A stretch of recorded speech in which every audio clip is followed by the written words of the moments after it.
The problem is that our society values those traits, which do naturally lead to men being in power, but it doesn't mean that men are any better than women. The patriarchy is just a recognition of the natural order of things and is much more beneficial to women. It's called common sense and experience. Yeah, the common sense doesn't exist. So obviously there's a link between mothers and children that men don't have until the kids get older. Can we agree on that, or are we not in reality? Is there statistics on that?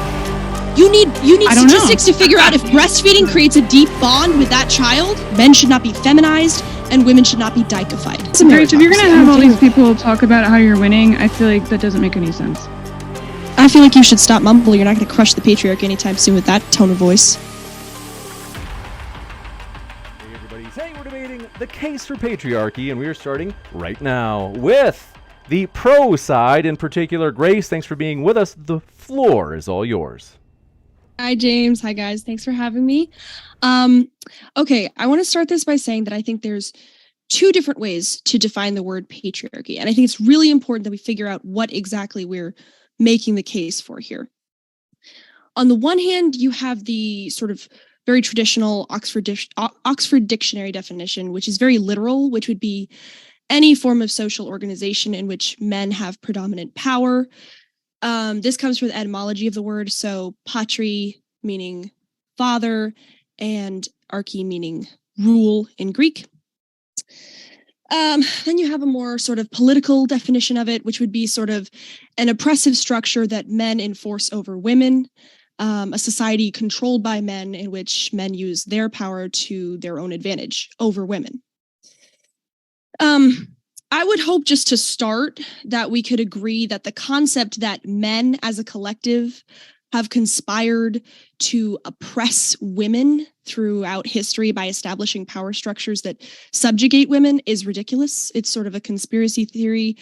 Pre-Christian societies did see women as second-class citizens, the Greeks, the Romans, etc. The Greeks even thought that women were like unfinished men. But post-Christian societies, I would say generally, there isn't a collective of men that are oppressing women. Now, that leads us to two essential questions. Number one, is patriarchy the natural way of organizing human society? And if you agree to that, if so, if it is the natural way, is it possible that we've progressed beyond nature due to technological advances, etc., to the point where we no longer need to use the natural hierarchies? I would say the answer to the first question is obviously yes, but the opposition may try to fight us and say that patriarchy is not the natural way of organizing human society. But in response to that, I would just ask anybody to look at a family and tell me that the father is not the head of the household. Simply look at male and female anatomy, and you tell me that the male is not the dominant and the female is the submissive. Or show me one way in which men are not the source and creativity. They give the source of life, and women take that source and develop it. I think debating about that is just boring. It's in our anatomy, it's in the way we work, it's in the way we think. It's obvious. Now, the thing is, I think about the patriarchy, I think the reason that it pisses the left off so much is because, unfortunately, our society prizes masculine traits like leadership and aggression and dominance as like more valuable than feminine traits like cooperation, religiosity, empathy, humility, stuff like that. So admitting if the left admits that men are natural leaders, they feel like they're admitting that men are better than women because leadership is more prized in our society than, submission, frankly. And I think that's the underlying motivation for saying that, for denying the nature of human, for denying human nature is to say, well, we can't admit that men are natural leaders and that men should be in charge in society, because if we admit that, then we're admitting that women are lesser than men, when in fact that's not true. Women and men both equally have important roles, but I don't think you can debate the nature. I think society has to value women more, and not that society has to masculinize women and say that they can be as great leaders and as great, be in charge of things like men can. I just think it's obvious that men have a certain role and women have a certain role. So If we can agree on the basic natural human fact that men are naturally leaders in society, we can address a second, more interesting question, which would be, have we progressed beyond nature due to technology and other things like that to the point where we no longer need to use the natural hierarchies? When I was researching this topic, I found a quote by a feminist historian, Dr. Lerner, who said, what Freud should have said is that for women, anatomy once was destiny, but it no longer is, and it should not be in the future. Patriarchy is a human creation. It is not functioning very well now, and it can be ended. We can't do that as long as we believe that patriarchy is natural or God-given. So in that quote, she's kind of saying, like, yes, women are naturally, due to our anatomy and also, just due to nature, we are submissive, but due to advancements, we no longer need to use this outdated system. As a Catholic, but more so just as a person, I firmly believe that even if technology can overcome certain physical differences between men and women, that these differences are only the physical manifestations of a deeper separation between the two sexes. Women are contingent on men, and that's just a fact of reality. But I'll leave disproving that to our opposition. I'm not making the case for patriarchy. I'm simply pointing out the obvious, and it's up to them to make the case for something else. There's no coherent way to organize society except for the way that society naturally organizes itself, which is that men are the leaders and women follow. But if you want to play God, you can see how that works out for yourself. Thank you. We'll kick it over to Infrared for his opening as well. Sure. So I'd like to begin this by saying that I'm not necessarily committed on any heavy statements on, biology or anything like that. Of course, I think these things play a profound role, but I think it's even more simple when it comes to the topic of patriarchy. And what I'd say is I don't think the following statement can be contested, is that patriarchy is the foundation of civilization. Now, I'll preface this. Before the advent or era of civilization, it appears that mankind lived in these kind of small communities, these bands of so-called hunter-gatherers, in which it appeared there was a matriarch. But civilization is more or less defined by the ability for different groups, different social communities, to be able to somehow coexist in a state of mutual recognition and in a state of submission towards some kind of higher power than even that. And if we look across history, every era of history, of this history of civilization, corresponds to some kind of patriarchy. Now, we can speculate on the reasons for this. I think one of them has to do with the relationship between manhood or masculinity and socialization. It seems that the dream of a matriarchy, or the dream of a so-called equality, we know it's impossible, absolute equality, is this idea of unconditional sociality, of everyone being fully absorbed into some kind of socialization. The more effeminate a man is, the more he's socialized and willing to obey the rules and norms of institutions and discourses. Manhood, if you want to simplify it, can be defined by being able to step out of the mold, step out of the box, and step out of a given social community and found a new one. And this is principally done through the unit of the family. Whatever arrangement or form the family has in the era of civilization has a man at the head of the household for a reason, because the family is the form in which man establishes a new realm of social community that, while of course can coexist with other forms of community like countries, nations, or states, is not purely continuous with them. So to me, it seems clear that the agenda against masculinity and against the so-called patriarchy is founded upon this attempt to fully socialize society and eliminate the revolutionary impulses inherent in masculinity.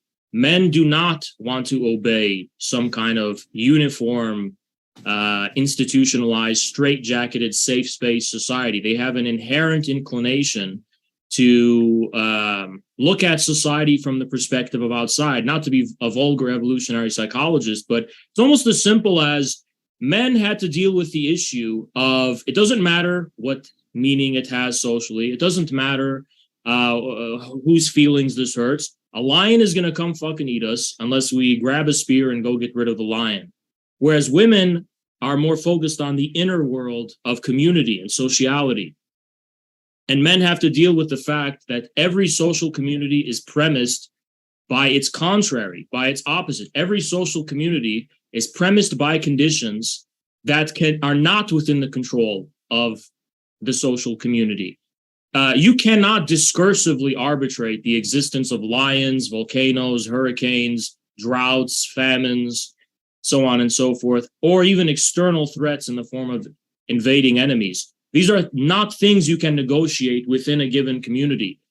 Female psychology, it appears to me, and I'm open to being proven wrong, but I haven't in the entirety of my 26 years, is more based on this kind of assumption that the entire world coexists with the way in which we talk about it, describe it, or communicate it with one another.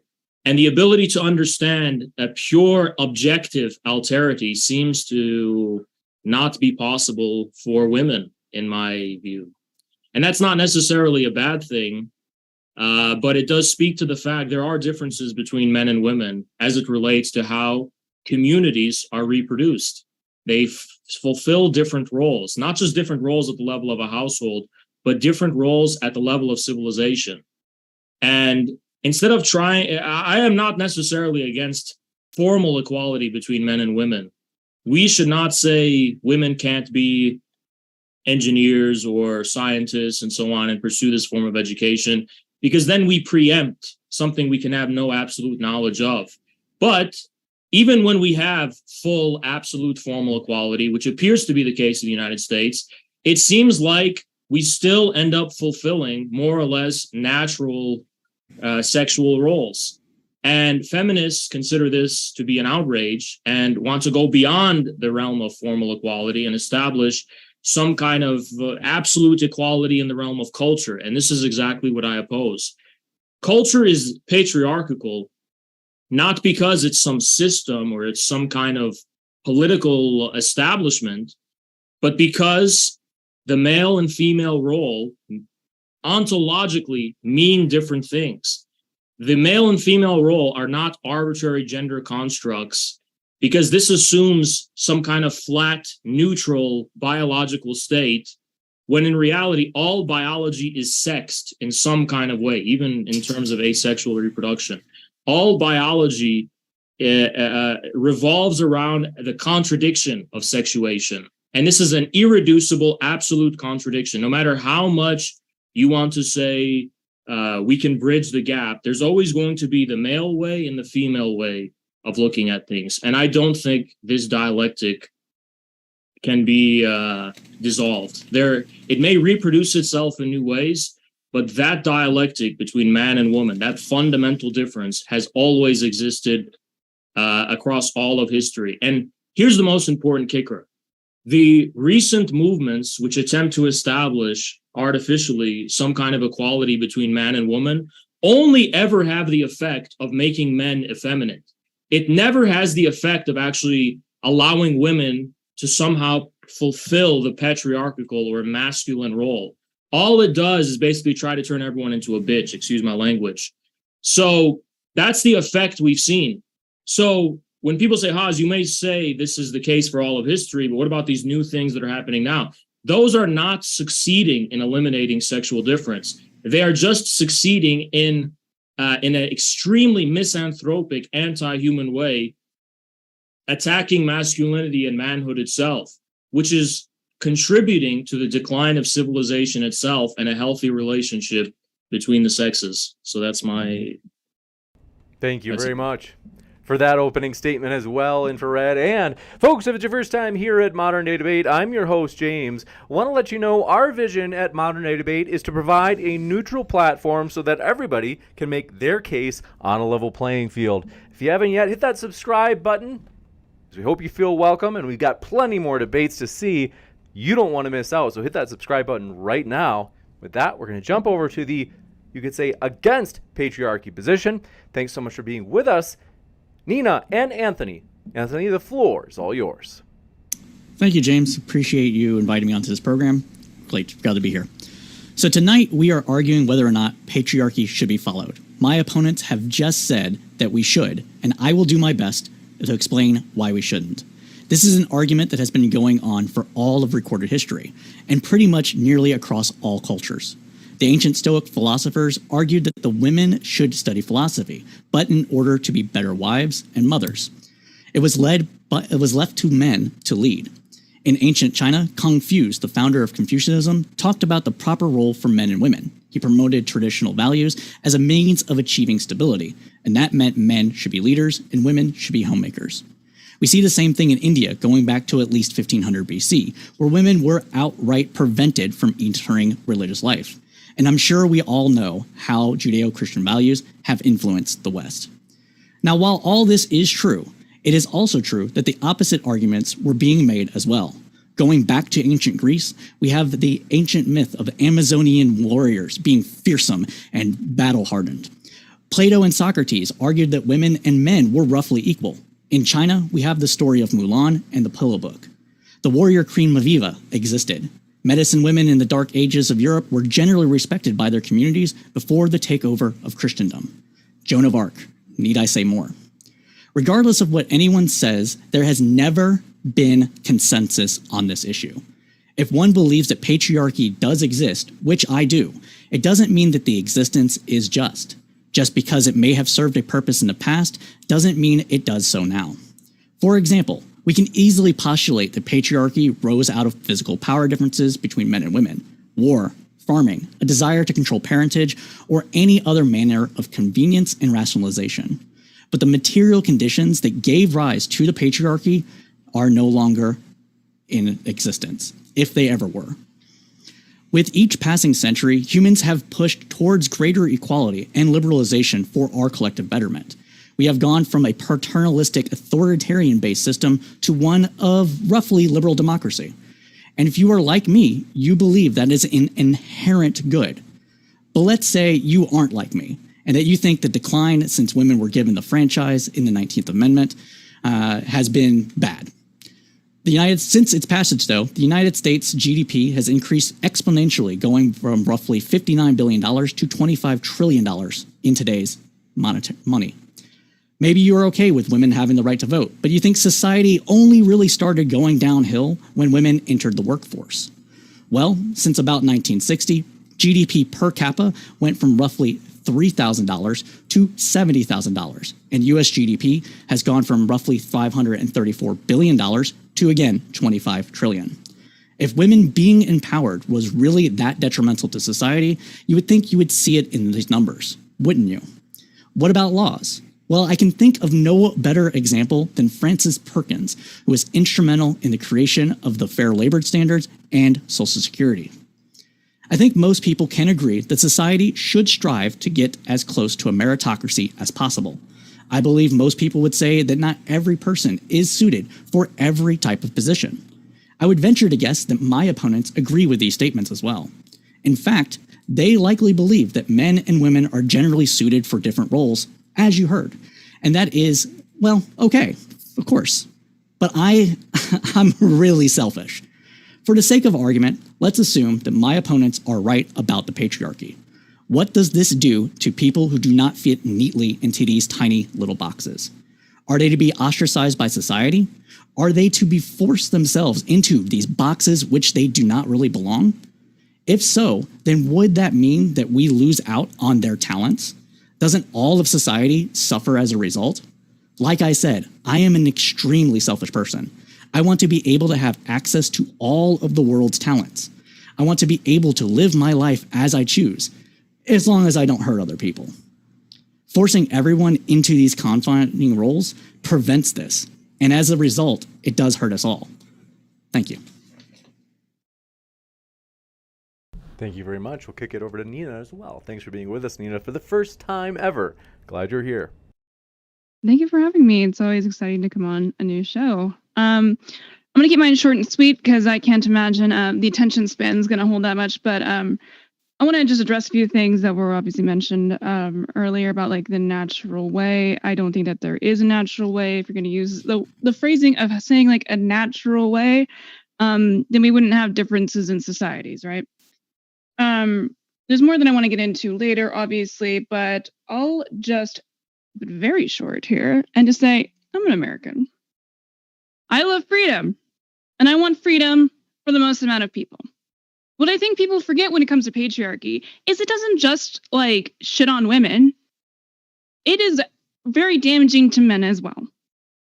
I don't think that men should be required to be this like strong, domineering, I'm Ned Stark, emotional person or emotionless person.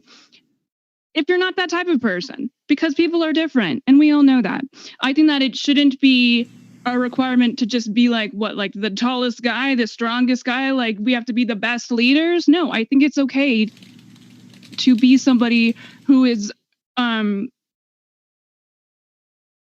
more I don't know, more shy, more even like I guess like feminine, like more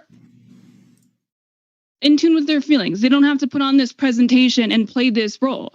Another aspect of the patriarchy is the core is to basically oppress both men and women, in my opinion, because it limits their freedoms. Because you're not able to like stay a house husband in the way that I think should be the option to you. I think it puts an incredible amount of societal systematic pressure to maintain rigid gender expectation, and to also add or to agree again with my partner here that it definitely weakens the pool of talent that is available to contribute to society. I think diversity, again, as an American, diversity is our strength. Why do you think we're the best country in the fucking world when it comes to freedom? Because I think that as an American, everyone should be against the patriarchy because that is undemocratic, that is anti-freedom, and I think that we have no need for it. It doesn't make sense. We are the strongest country in the world. Why would we go back to some archaic value that clearly has not worked out? Do you think that the patriarchal countries that exist in the modern day are doing like significantly well? I'm going to end on that. You got it. Thank you very much for that opening as well. We're going to jump into the open dialogue. Want to let you know, folks, a couple of housekeeping things. First, if you didn't know, Modern Day Debate is also available via podcast. All of our debates end up on the podcast within 24 hours of them being live. Pull up your favorite podcast app right now and find Modern Day Debate on your favorite podcast app so you can listen to debates on the go ad-free. With that, we're going to jump into the open dialogue. Thanks so much for being with us, Neeina, Anthony, Grace, and even Infrared. Actually, I gotta tell you, Infrared saved the day by coming in early, so I want to give him some major street cred. Thank you, Infrared, and the rest of our guests. The floor is all yours. So I'm just curious, are there any examples of some non-patriarchal countries you can name? Some non-patriarchal countries? I don't understand the relevancy of that question. Yeah, because you weren't paying attention and your head was up your ass. Because Neeina was just saying that, well, what about all the patriarchal countries? How are they doing? Well, what are some non-patriarchal countries? Well, I think that you could compare a patriarchal country, for example, like, I don't know, like Saudi Arabia to America. I mean, like, those are obviously two different levels of patriarchy. The GDP per capita in Saudi Arabia probably I'm just giving you an example of a country that is more patriarchal. But Neeina, you're equating patriarchy with oppression of women, right? Because aren't you equating that? I'm equating it to oppression of both men and women. Okay, but what I'm saying is you're saying that patriarchy limits people's freedom. All I'm saying is it's a way to organize society. And America is by forcing them to force them into going into it has patriarchal systems. Yes, of course, every country does to an extent. There's no way to necessarily get away from it. Why is that? I'm not saying, why is it that every country? It's not a system of government. Like, what do you mean?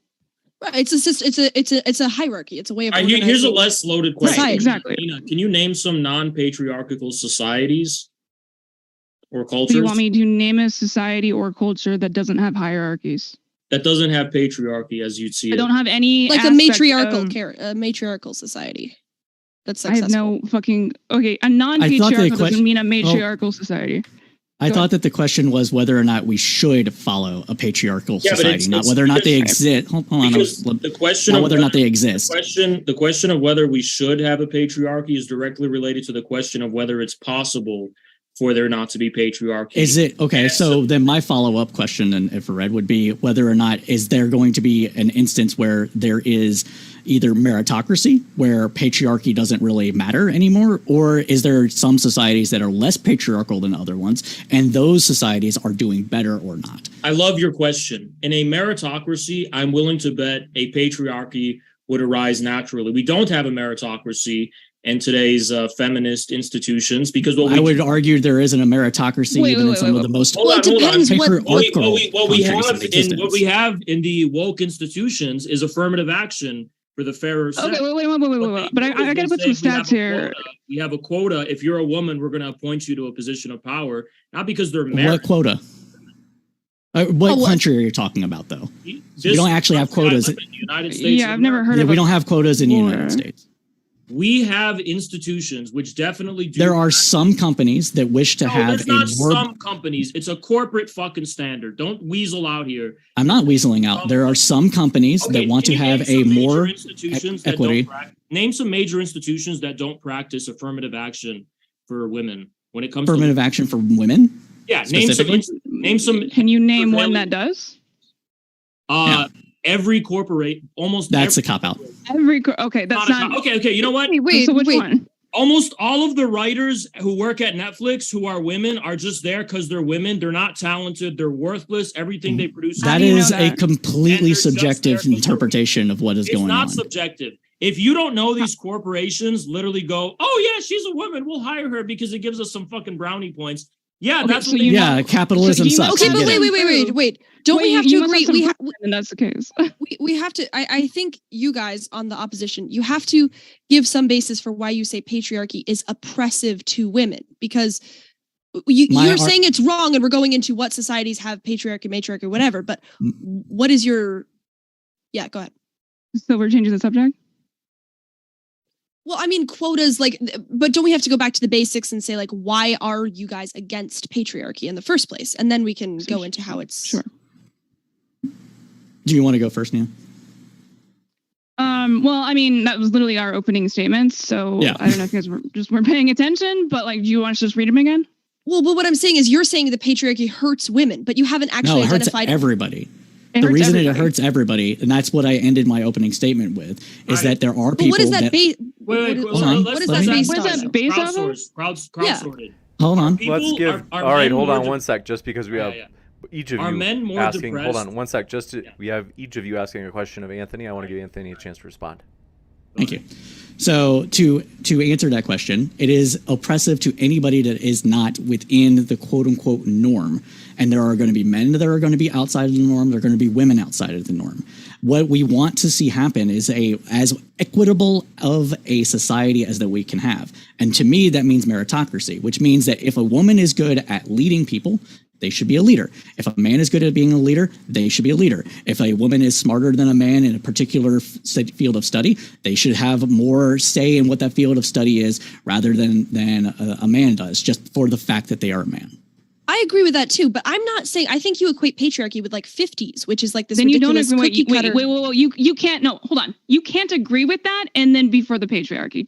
Now it's my turn. Patriarchy in the sense that men are generally the leaders, but not every man is going to be a better leader than a woman. But that's not what patriarchy is. But naturally, men are the leaders. You haven't disproven that. Hold on one sec. Let's hear from Neeina, and then let's hear from Infrared. And then Anthony. I would respond directly to her, so I don't know if we want to get into that. But you're saying men are naturally leaders based off of what? Well, a meritocracy is a patriarchy essentially, because men will be good at leading, aggression, dominance, and women will be good at taking care of the house and being more submissive.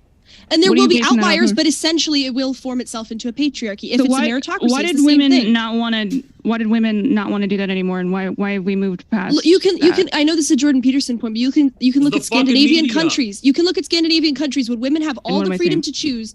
They choose Mhm. feminine jobs like nursing, teaching young children, etc. Right? But So that's not that necessarily does naturally patriarchy. form itself That's into a not- patriarchy. Men are making the decisions. They're the leaders. They're in politics. They themselves. the Wait, women so how themselves is being a choose. nurse on a, like, if you're like the head nurse, like you're doing a leadership job? You just think like the Yes, doctors on a are just, lower- like, on a the lower higher level. version of that? How is that a What lower did you level? say? Most. Yeah, how is it Well, a I lower mean, it's level? lower than a doctor or a it? surgeon. Based off of what? A nurse is equal to a doctor or surgeon. It depends on the level You- of you nursing. need If much we're more talking training. about Leadership? if we're talking about a nurse practitioner, they are basically the equivalent of a general All right, so am I practitioner not in this doctor. debate anymore? or True. What? What's Let's going on? welcome Infrared in for his point. Yeah, Oh, so you're a few gonna save her, things. huh? First of all, let's stop pretending that men are happy with the new feminism and shit. Men No in one's happy right 2020 now. Shut the fuck up. Men in 2023 are way more miserable and depressed than they were in the 1950s. You're gonna sit here and deny that you're a dishonest weasel and a coward and a liar. Now, the second You thing think I that want to people say. are more Guys, depressed shut the than they fuck were up, Neeina. Shut the fuck after up. World War Shut II, up, where they woman. had all that Let's give trauma? Infrared Shut up, about woman. 30 seconds up, to make shut a up. few points, and then All I right, promise I'll done. give you the Listen, same amount of time. Why the fuck is anyone gonna sit here and pretend like like what we have with this equity policy reflects meritocracy? If we had a meritocracy, there would be zero women in positions of corporate power compared to what we have today. If you're gonna deny that, you're full of shit. These women running universities, corporations, institutions, academies, even the damn police are doing the equity shit, saying we need female cops to go fucking fight big dudes and shit. What the hell is that? Why are they sending? You believe in sending female cops out to go and wrangle like strong grown ass men? That's stupid. And then you complain about police killing people. Well, what else do they have but a fucking gun?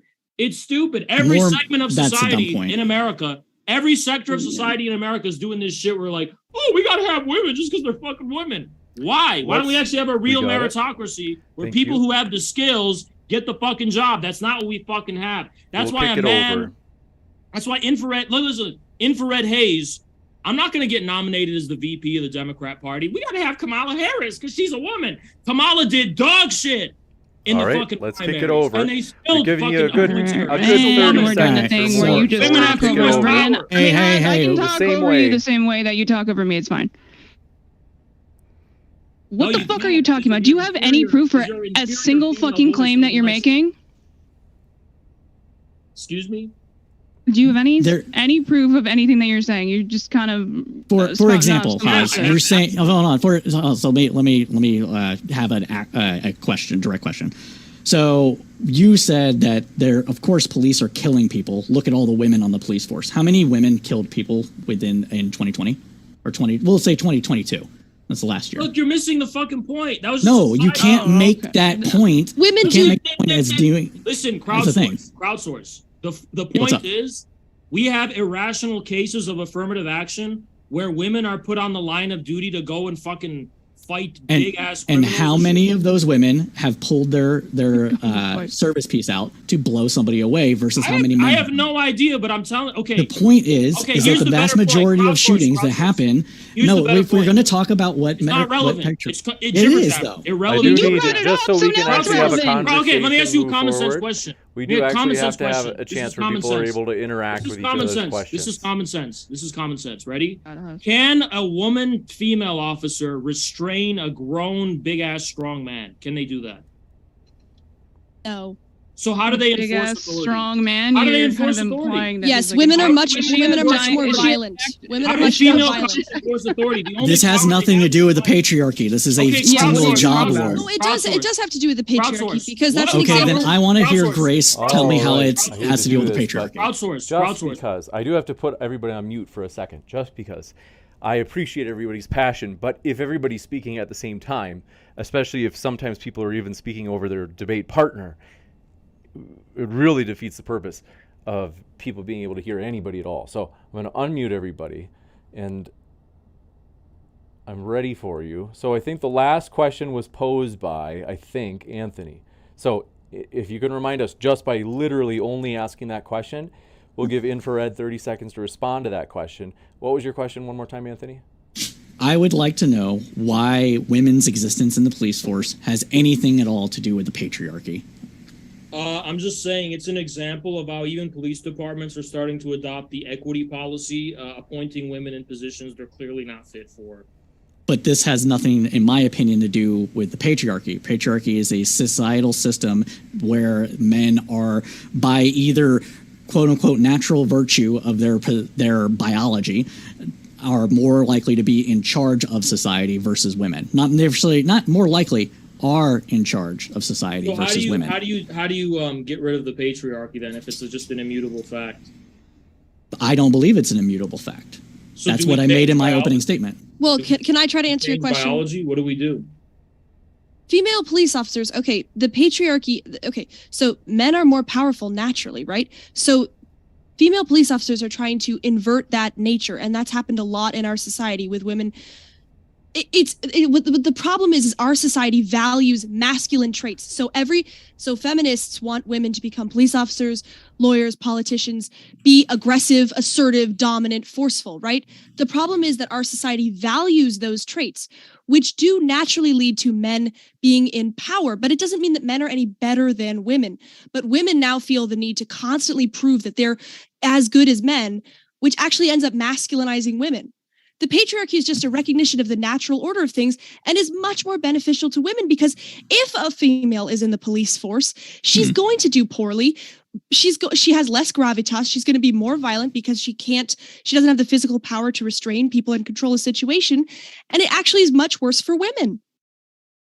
Okay, so I just looked up the stats. There's 11.5%. Oh God, I don't want to do data. Can we just argue the concepts? But the point is we're going to talk about how this existence of the police, women being in police force, are going to be more violent and therefore more masculinized as somehow being bad. Then we have to look at how many people. They're more violent to make up for the fact that they physically cannot control a situation as nearly as well as men can. But if that was the case, then it wouldn't be men overwhelmingly using their service arm to kill people in the line of duty.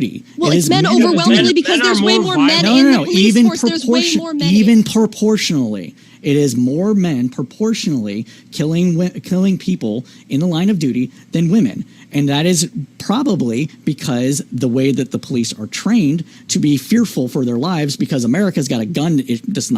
I'll just stop it there because I don't want to do that. So let's simplify this. I'm not here to deny that men are more violent than women. Obviously they are. But here's the question we have to fucking ask, all right? Just so we can level somewhere in terms of like where our level of common sense is, or do we have to pull out data?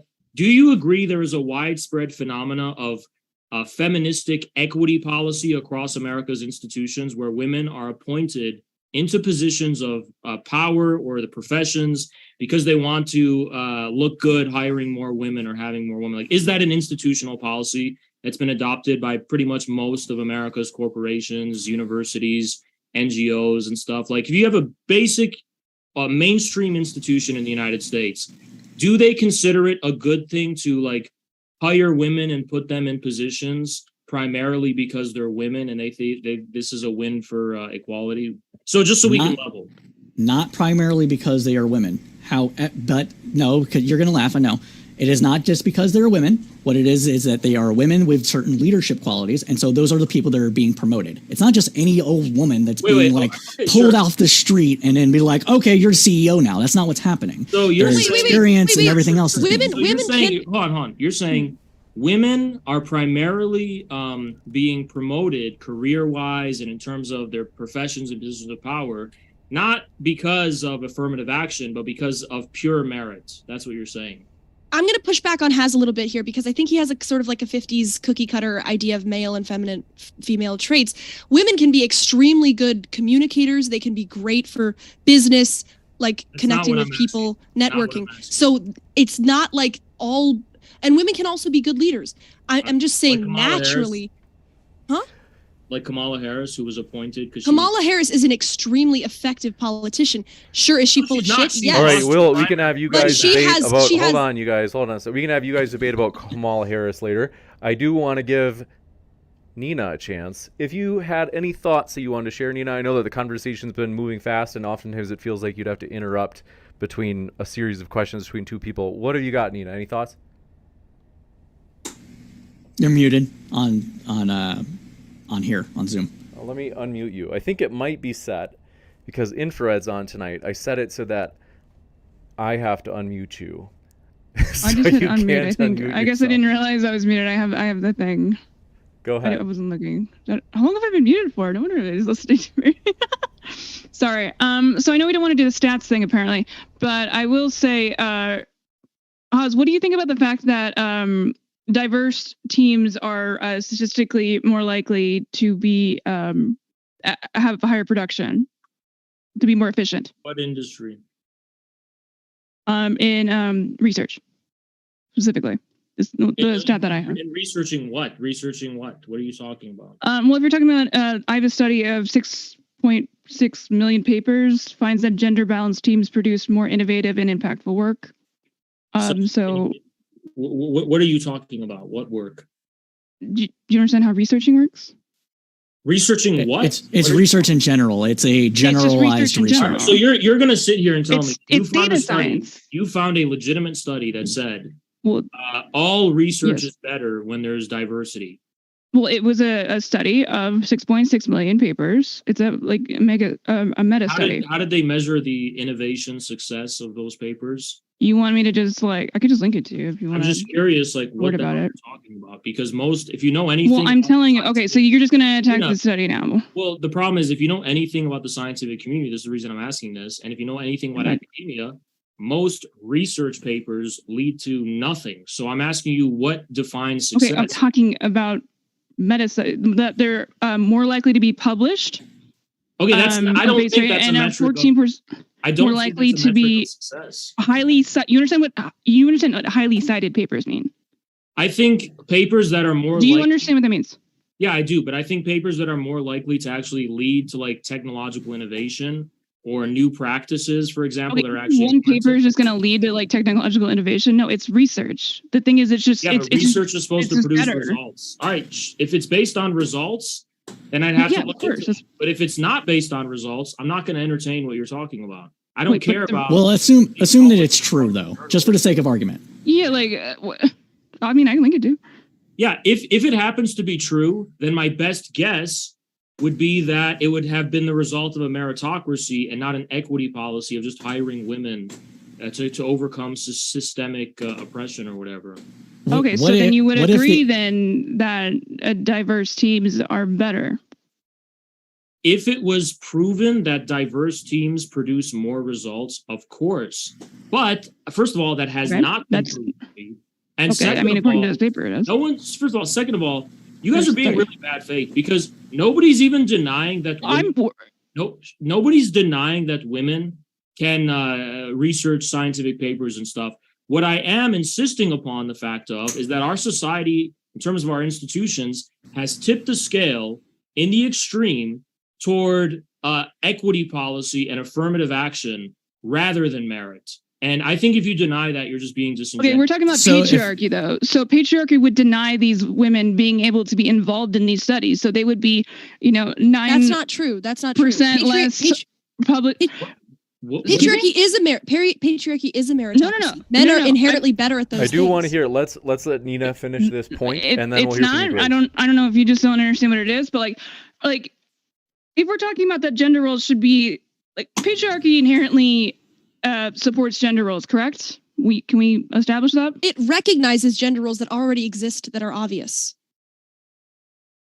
That are obvious. Okay. You have to define which kind of patriarchy are you referring to? Are you referring to the feminist theory that there's a conspiracy that men have conspired to subjugate women? Thinks that. That's ridiculous. Nobody. I don't know where the fuck you got that from, but nobody thinks that. So let's put that out. Well, who is according to you, who is enforcing the patriarchy and wants to subjugate both men and women? Who is both men and women do it. It's just so if it hurts both men and women, then who's doing it? You must have somebody. It is a self-perpetuating cycle based on prior prior existence that is similar to the way that lefties, I'm sure Haas can agree with this, lefties believe that capitalism self-perpetuates Okay, itself. but the prior and has existence must everything like come that. from somewhere. It must have originated Yes. somewhere. I believe it originates in the nature of human Or society. it originates in the fact that we created farming, and farming created the material conditions that led to before the you need to. jibber-jabber, Yeah, but there, I so just there wanna- must not be some- there must jibber-jabbing, be this is- somebody We to gotta let- blame. no, There we must be gotta let him somebody to finish. blame for You this gotta let me oppressive finish. system. Hold on Yeah, one go sec. ahead and finish. Go ahead, Anthony. So if there is a feminist theory that says that patriarchy came into existence because of farming, and the reason that it became into existence because of farming is because when you are staying stable in a single area for long periods of time, you have to have a system where you divide the labor of the farm and as well as protecting the area. So But that doesn't make sense because farming is less masculine than like hunter gathering, which I assume you would say was before this is that. that is a entirely modern interpretation of what it is. Hunter gathering is an even more extreme All right. enforcement of gender roles. If you want to Can say we that get somebody's potatoes? enforcing Can we something get that men go potatoes? out and hunt and that women stay home and prepare the Okay. food and take care of the kids, that's They didn't. Dude, we're not farming even is talking- much more if we're doing farming that. is much more egalitarian. I But you wanna have know to where blame Crowds- somebody for this oppressive system. You All right. have to All blame right. somebody. Who's to blame? All right, Gotcha. leave It has to be Let's an hear- equitable all right, Haas. we got I you. blame Haas. Let's Fuck it. really quick. Let's hear an actual answer from either Neeina or Anthony, and then we'll go over to infrared. How can both sexes be oppressing each other? It's the Because system you're that's doing it. perpetuating. Yeah. Who started it? Who started capitalism? I don't know. I'm not here to debate capitalism. I don't know politics really. No, but it's a system. Who started that? Is it an individual? What are you asking for? I don't know. I don't know. Gener- It's a system of it's an economic system that developed. I don't know. It's a system, and that people have been living under for years, hundreds of Okay, years. but you have to. If you say capitalism is oppressive, you must say that somebody started it to oppress others, right? You want me to? Okay. I think you just don't even understand what we're talking about. Who started it then? I don't. You can't just turn Grace it back belie- on me. I'm hold on. saying the patriarchy you're Can I saying is bridge the oppressive gap? to both. Yeah. Okay. Go ahead. Go ahead. Bridge you got. So Grace is saying that the reason that patriarchy exists is an inherent biological function of humans in general. Men are stronger than women. Men are more naturally leading to people, whatever, right? Whereas people that have taken more a sociological view of this, which I think Neeina will do, is saying that what we actually have is that at some point in human history, we don't have all of human history recorded, so we can only theorize based on anthropological findings and piecing together whatever written texts or oral histories exist.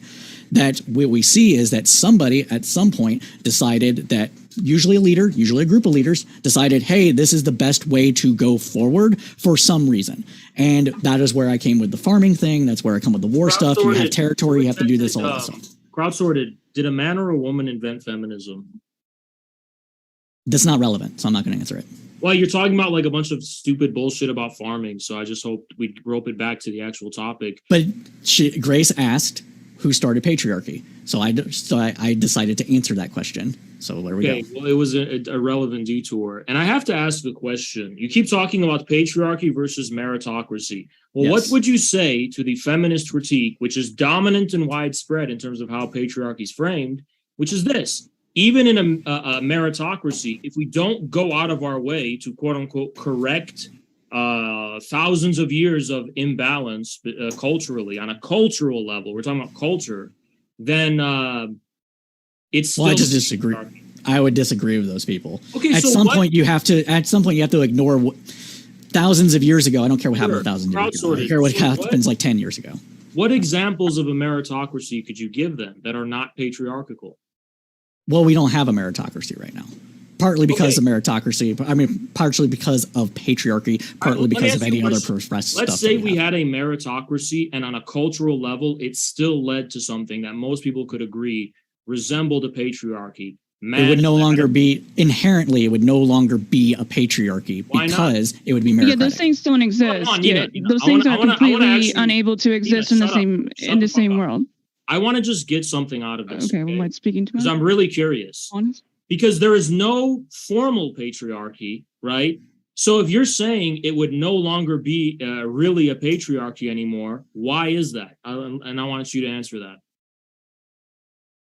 Okay, just to make sure I understood your question correctly, if there was meritocracy where men were still relatively in charge compared to women, that would, in your mind, be a patriarchy. No, I'm asking you, why wouldn't that be a patriarchy? Yeah, no, I'm making sure that I understand your position as well as the question. Yeah. So that wouldn't be a patriarchy in my mind, because what we would get rid of every single kind of system that is sociologically constructed at some level, and then that oppresses people, and then we would have meritocracy. What oppresses women? Grace, let the man handle this. I do 1 second. Oh, come on. I do. Hold on. Emperor, Well, going back. she- Hold on she 1 picked second. her All right, you side. guys. Seriously, there's one thing I don't know why just you- triggers me. I was really really I don't good. really getting to call. the I point. don't call. Okay, Okay, crowdsourcing. don't I would worry. think Now of them I'm as a getting man, but pleasure out okay. of it. So I'm just going to mute everybody for a second. So what I'm going to do is kick it back to Neeina, because Neeina, I think, had a point earlier, and Infrared wanted to finish his point first. So Neeina, what have you got? I do not remember exactly what we're talking about, but I did want to make a joke of, I think Grace, if she wants to live in the patriarchy, should probably just stop talking. No, you misunderstand what a patriarchy is. All right. So what I I'm know what trying it to is, okay. say is that these systems, these sociological systems, is the word you use that you're talking about, are cultural phenomena. They are not enumerated institutions that exist on a formal level inscribed somewhere. It depends on the country, Right. and but depends in on the United- institution. Okay. In the United States of America, I think it's pretty fair to say that at the level of the law and most of the institutions which rule society, there is not much of an enforcement of male dominance. Yeah, no. There's a disagreement there. You said formal? Yes, formal. Okay, I can kind of agree with that. So if it's informal, then how do you determine whether it's an organic cultural phenomena or if it's the nefarious so-called institution of patriarchy, which you seem not to be able to pin down? You look at the this is going to be flubbed, I'm sure, but you look at the amount of people that are applying for positions and who are getting those positions. You look at the people you look at how many more applications with similar or even the exact same resume are going through it and seeing which ones are hired more than the others, et cetera, to get to the heart of it. I mean, this is just basic sociological. So you would say that this study. would be purely measured in the form of past institutional credentials, but that speaks to a problem I speak to earlier, which is it's self-referential.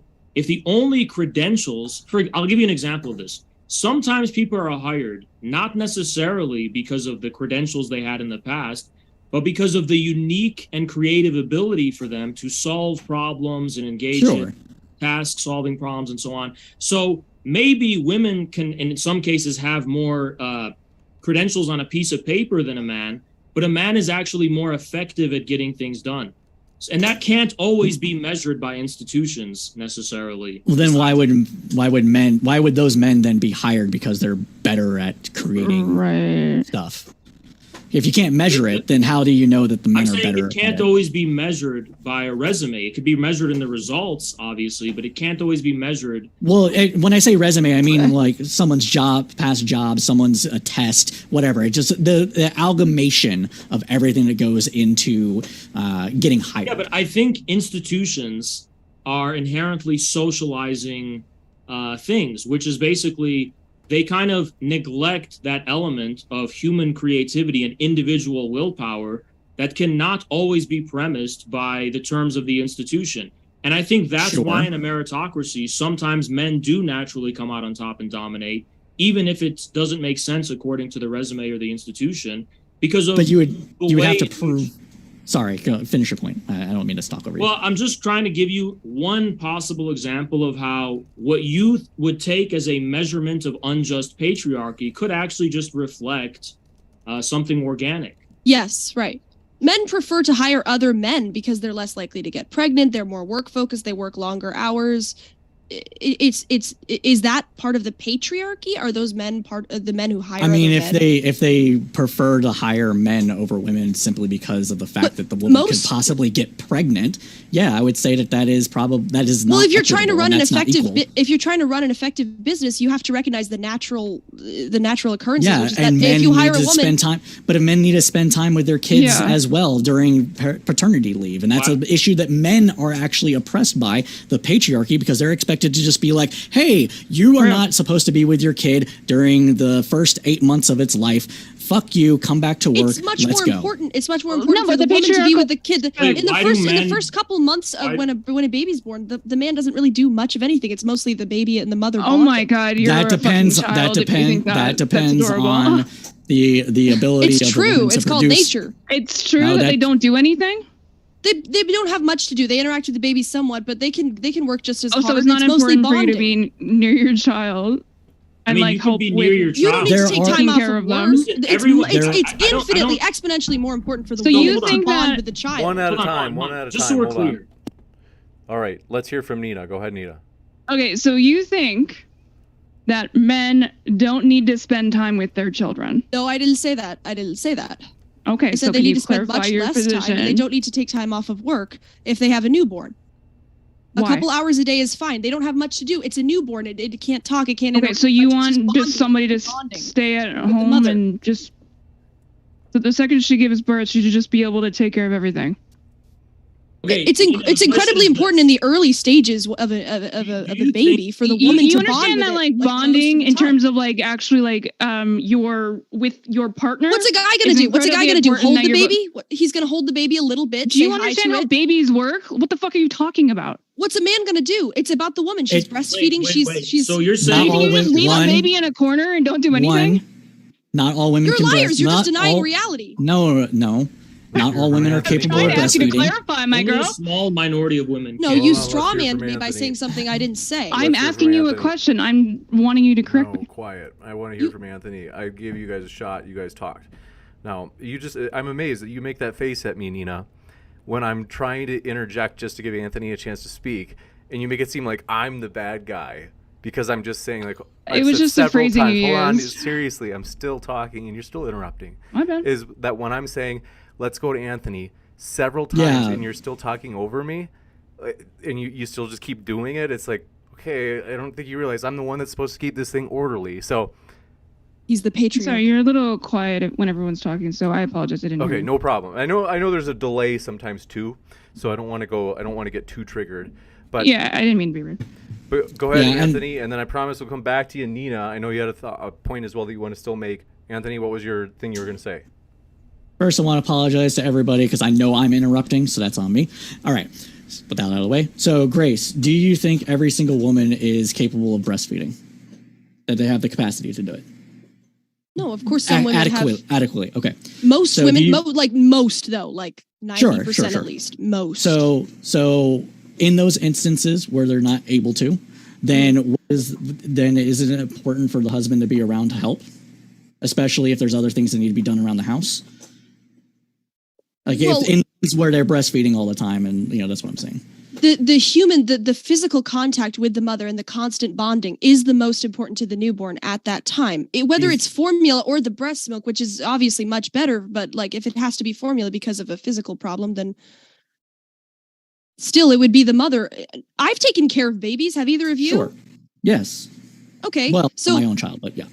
okay, so like it's much more important for the mother to bond with it during that time. Why no? is that more important for the mother to bond with the child than it is for the father? Wouldn't we think that in like ancient societies that there was not maybe a 50-50 split, but a little bit more equitable split between time spent between the two parents? Well, the baby came out of the mother's body. It's obviously Sure. going to be more connected to her, and obviously breastfeeding and like the majority of the time is an an intense physical bond that is There's unique to oxytocin, women. all that stuff comes Why in. don't you call it a matriarchy that only women can get pregnant and have kids and enjoy that experience, right? I'm Because not that's a saying that. natural order of things. Men can't experience that, right? But you said But do women that are women oppressing men because that's the nature? But you said that men don't need to be around their children as much in those early months because they can't really do much, and it's important for women to bond with their child more. Not nearly Studies that I have seen show that men that actually spend time with their children in early childhood, very early childhood, we're talking between the day of birth to 2 years old, are more likely to not only raise the child better because they have a more physical bond with that child and more emotional bond to them, but also are more capable of understanding what that child needs and have all these other kind of knock-on effects from there, right? So if we're telling men... I'm sure that's true, but But what the original point was, in the workplace, men prefer to hire other men because women necessarily need to take time off to take care of their children, especially. But men do too, because of all that stuff that we're talking about. No, they don't need to take and time off. And it's society that says that men shouldn't be taking time off, that they should be the winner, the breadwinners, the providers, the go-getters, and push as much of their time off from their family as possible in order to bring as many resources into the family as possible. So I don't think it's not a stretch to say that, if the father's at least a little bit around in the early stages, that would probably be better. But ultimately, how much time do fathers actually need to spend with newborn children compared to women? It's not just newborn children, though. That's the thing. So if we're talking about, my point is, so why would you necessitate paternity leave? My father spent a lot of time with me, and he was working full time. Paternity leave increases the amount of bonding that can happen between a father and his child, as well as also taking some of the taking needs off the mother's shoulders. I just think that's ridiculous. I've seen men with babies. I've seen men with babies. Babies drive men crazy. They want to work while the baby's young. Babies drive men crazy. The constant is.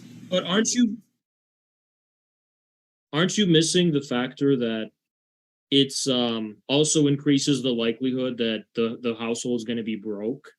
No, not in a society that's more equitable, which is the whole point. Yeah, but I've talked long enough. I want to get Neeina in on this. You're saying it's sustainable for any industrial society to give both maternity leave and paternity leave for these same, I imagine, be roughly the equal amount of time in your view? That's ridiculous. Yeah, because a lot of times when that is provided, that you are going to stay at that company longer. So I'm sure it's a lot cheaper to maintain employees than to hire new ones, right? Wait, you're saying that you believe that there should be both paternity and maternity leave for an equal? Absolutely. That's not sustainable though. And other countries do it. Which country? Germany does it. Germany gives. You think Germany is not industrious? Germany gives an equal amount. Yeah, they get like 6 months, dude. For both men and women, an equal amount of time. I'm not sure it's an equal amounts, but obviously it's significantly more than what the United States gives on either end. To clarify this point a bit, some countries do it where it's split between the families, so this family can decide how much time they split, and other countries do it's a mandate. Some countries do a mandatory, and some countries do a 50-50. That's all I want to say. I'm turning my mic off. Okay, if any countries are doing that, that's extremely unnatural and frankly bizarre, because everyone knows with any amount of experience that men actually do not need to be around newborn children as much as women do. It's not just for newborns. If it's mandated, I'll give you it blankly then. Men do not need to be around their kids as much as but what about taking care of their wife? For example, if she got a cesarean, but that happens. Taking care of someone who's sick and has no one else to take care of them in a traditional society. Okay, but that happens right after you have. In a traditional society, usually it's the extended family that does that, the grandmother, the aunts. The what if you don't have that? Then you have it. Then you have an anomaly. Let me finish this, Grace. You're right. We don't have that. We don't have traditional communities anymore because the role of patriarchy, it seems like, is diminishing. And those two are intimately related, actually. So if they die, that's related to, like, if you just don't have like family, that is.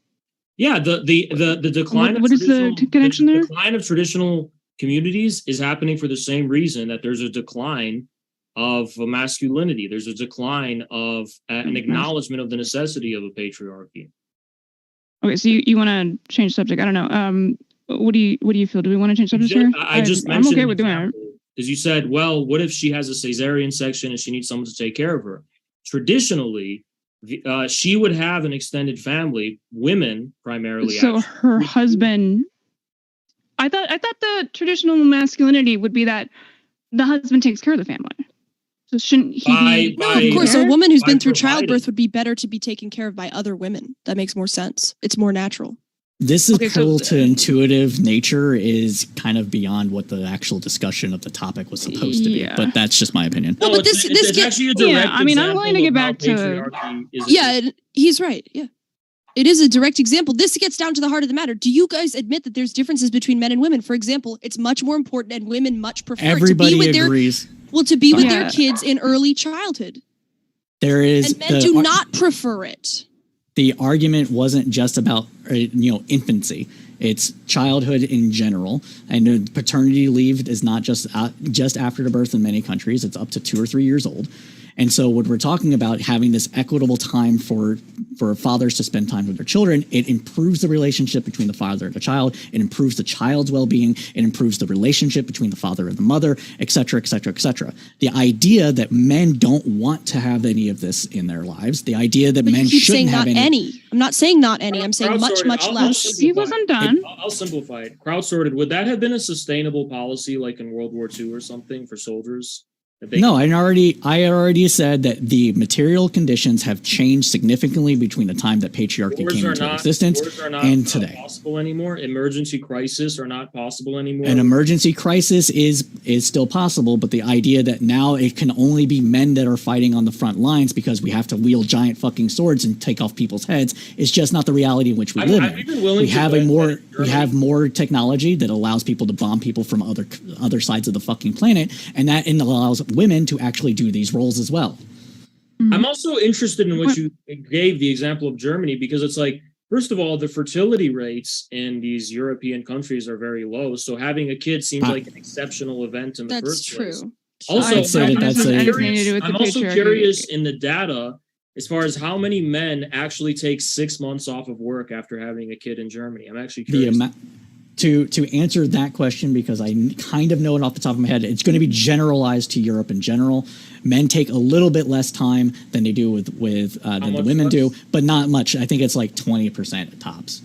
Well, I'm not saying having the right to take off the time. Like, do they? No, I'm saying like comparatively, women take a little bit more time off with the family than men do, and it's around 20% or so tops. So that women take 20% more. Women only take around 20% more off of work when they have a child than a man. No, just not when they have a child, because there can be complications. But the maternity and paternity leave isn't just right after birth in these countries. It is, I think, it's up to the age of 3. So that can be spread out throughout the entire person's spread out those years. Okay, yeah, and it's different in each country. Okay, so to be clear about what I'm talking about, Europe has a lot of policies that allow their workers to take time off for a lot of things, vacation, these kind of things. But what I'm primarily focused on here is when you have just given birth, right?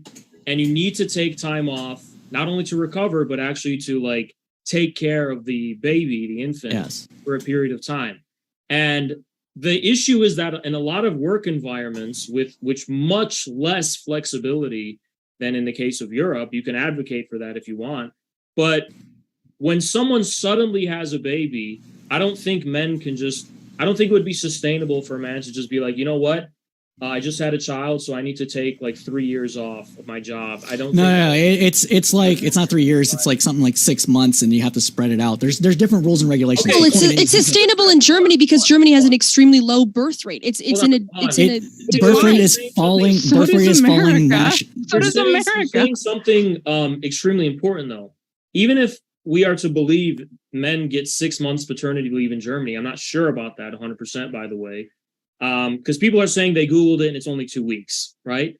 But you're saying that it's spread out, and it's spread out. It depends on the country. I don't want to focus on Germany. I'm talking about. You need to appreciate the fact that getting pregnant, if you're a woman, is much more. It's much more necessary to immediately take time off than if you're a man.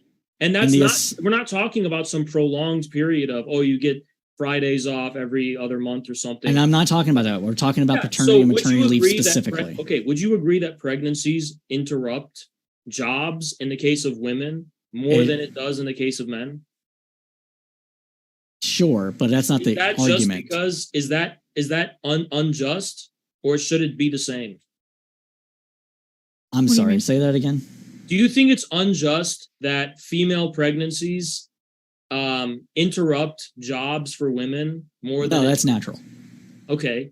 Well, that's what we're trying to say here. One of the possible reasons why women would want to not be hired over a man is because of that possible interruption. Yeah, but that's a possibility. That's not every single woman is not going to get pregnant. As you said, the Germany's got a declining birth because rate those of women have 1.1. been masculinized.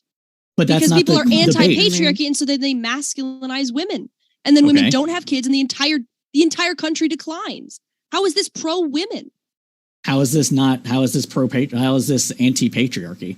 I don't understand this whole tangent of an argument. Doesn't really make sense to me right now. Because we're basically trying to say that even in your ideal circumstances of a meritocracy, it's probably likely that there's going to be a lot of scenarios you would still continue to describe as patriarchal. And that's extremely No. So okay, I gotcha. So to kind of answer that bit of the question, I would say that in a society that generally pushes men to do things that they don't want and women to do things that they don't want is an unjust society. Whether that's social, what we're talking about here, Yes, right? you just made that point. In Germany, they push women to work, which most women don't really want to do as much as men, and they push men to stay home with their kids, that is which most an men don't really want to assumption. do. I think That's an assumption. Your what's being system done. is the oppressive one. The system that you point to is the oppressive The one where you have freedom? I think you're No. being a little bit vague when you say want.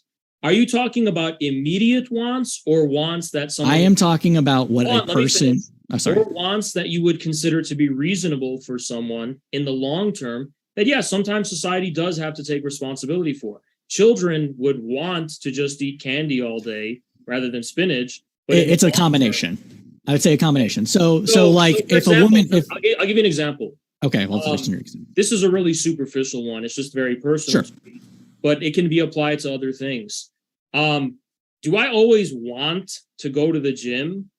Not really, but I do it anyway, right? Because I know in the long term it's better for me. So men oftentimes don't want to do a lot of the things that the patriarchy makes them do, but that doesn't address the question of whether or not in the long run it's actually better for them. Men might not want to have to defend their families in a fist fight and the moment of it, right? But that could be the difference between losing your family and not losing your family when you have to defend Sure, them. a woman could do the same thing. I mean, That's not true. Women cannot. No. When I say the same thing, hold on. family? When I say the same thing, I'm talking generally here. You said fist fight, so we can cite this to gun or whatever else. I'm saying that women are going to end up doing the same thing. You even pointed out that female cops with guns against me are less likely to pull the trigger. Women are less violent and confrontational than men are.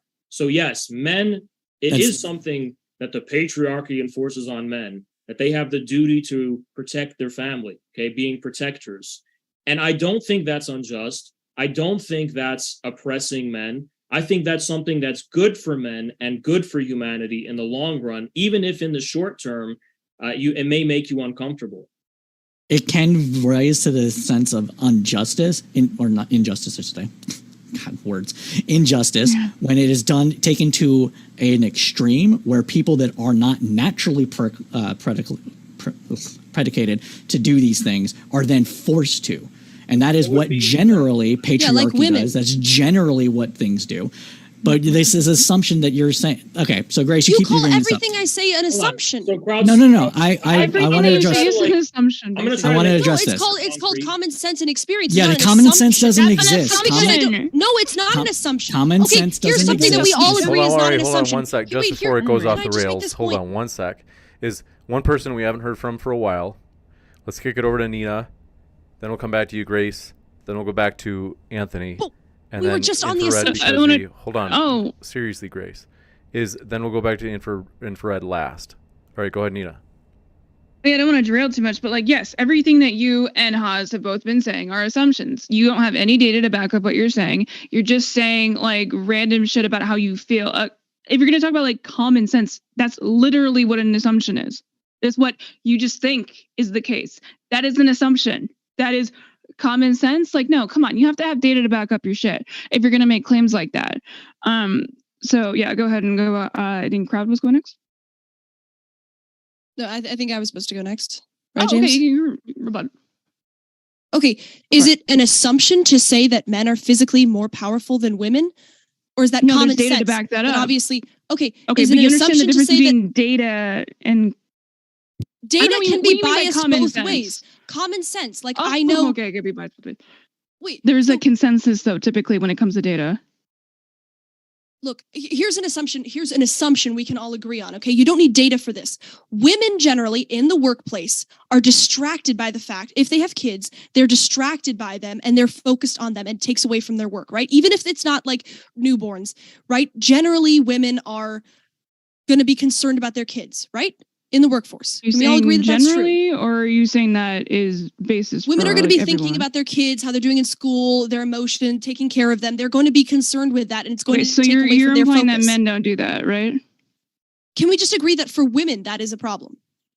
Okay, That is why most men prefer to hire other men. Is saying, so That's okay, obviously so true. If you have kids and they're in preschool. Other men, so you think that men don't do that? Don't think about their kids?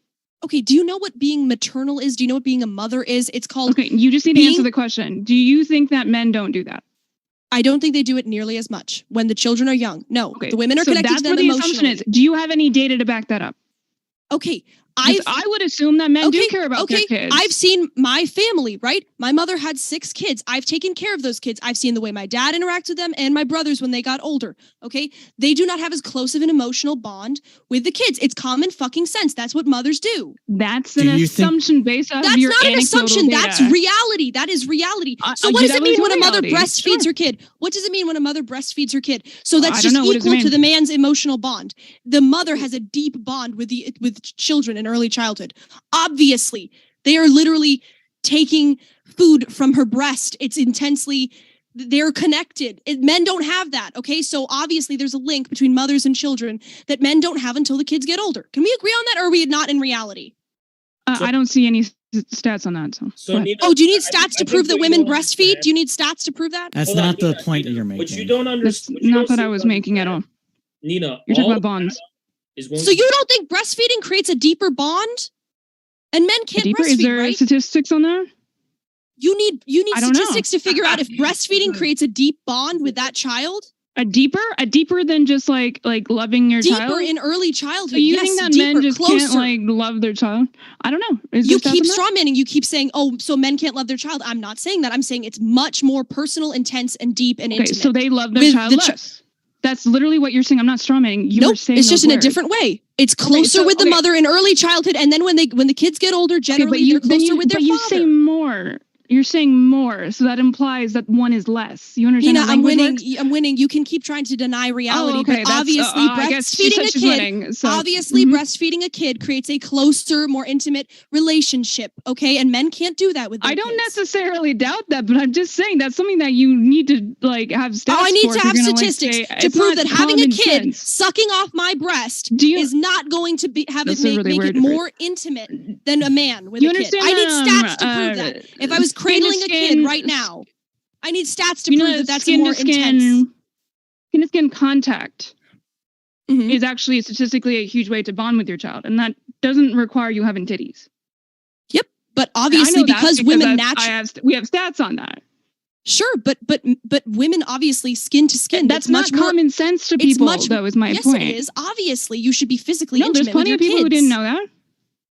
Well, I don't know what you're talking about. Of course, you should cuddle your kids and be physically close with them. Everybody knows that. But if most of society, you're denying reality, and then you say, "Well, I'm losing the argument." I think we're getting off the rails. I'm saying your argument, Neeina, your argument is just your point of view is incompatible with how any civilization, how families would function in any civilization. You're trying to say that we need to consult some kind of pretense of impersonal data by an institution, which you just admitted was just based in consensus and therefore, in some sense, can also just be feelings. How data is structured is subjected to the same biases. I'm talking about scientific consensus. Right, but Dr. Fauci was scientific. Look, how scientific data was one person. How scientific, it's an example of scientific authority being abused, right?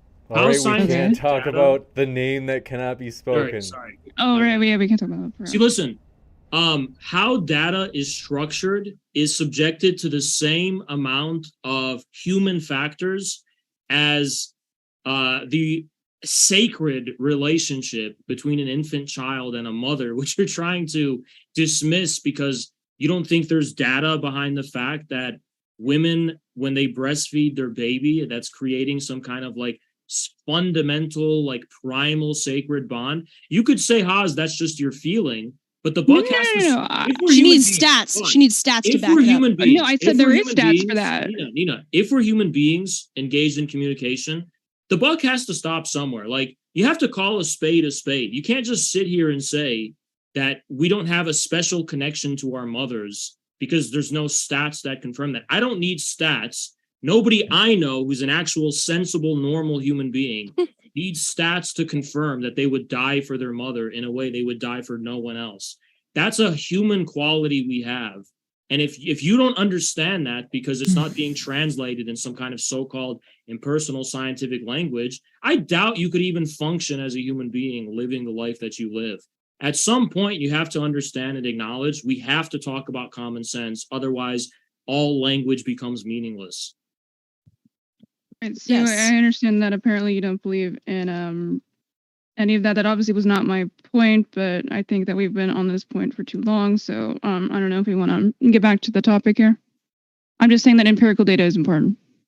No, you said you needed stats, and you said anything I say without statistics that's what empirical is an data assumption. Is, no, you didn't say it's nice to have empirical data. You said I didn't need say statistics. It's nice. I said it's important to have it. Okay, you didn't say it's important. You said when you're making an assertion, you should have unless I have statistics, then it's an assumption. So you said it's necessary, not that it's important.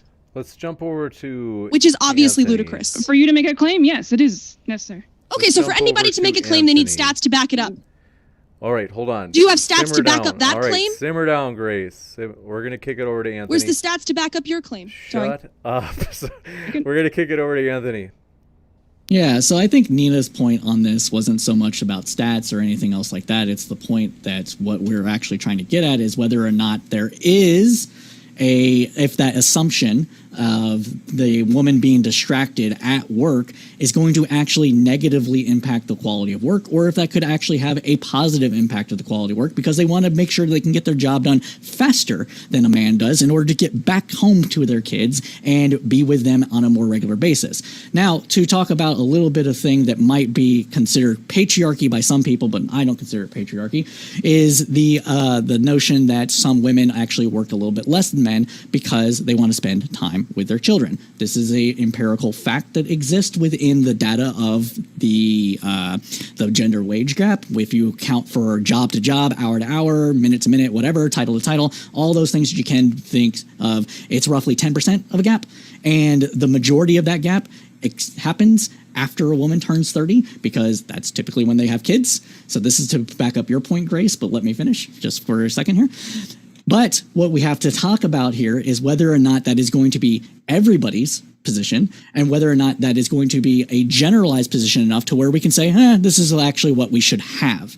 We haven't gotten to that. We haven't made any kind of argument to that. I can't let you get away with this, though. You said, well, maybe if you're distracted during work, that actually is helpful. This is the problem. You guys are just not living in reality. Obviously, being distracted and not focused at work is going to be detrimental to your work. Okay, so let's do this rhetorically then. Okay.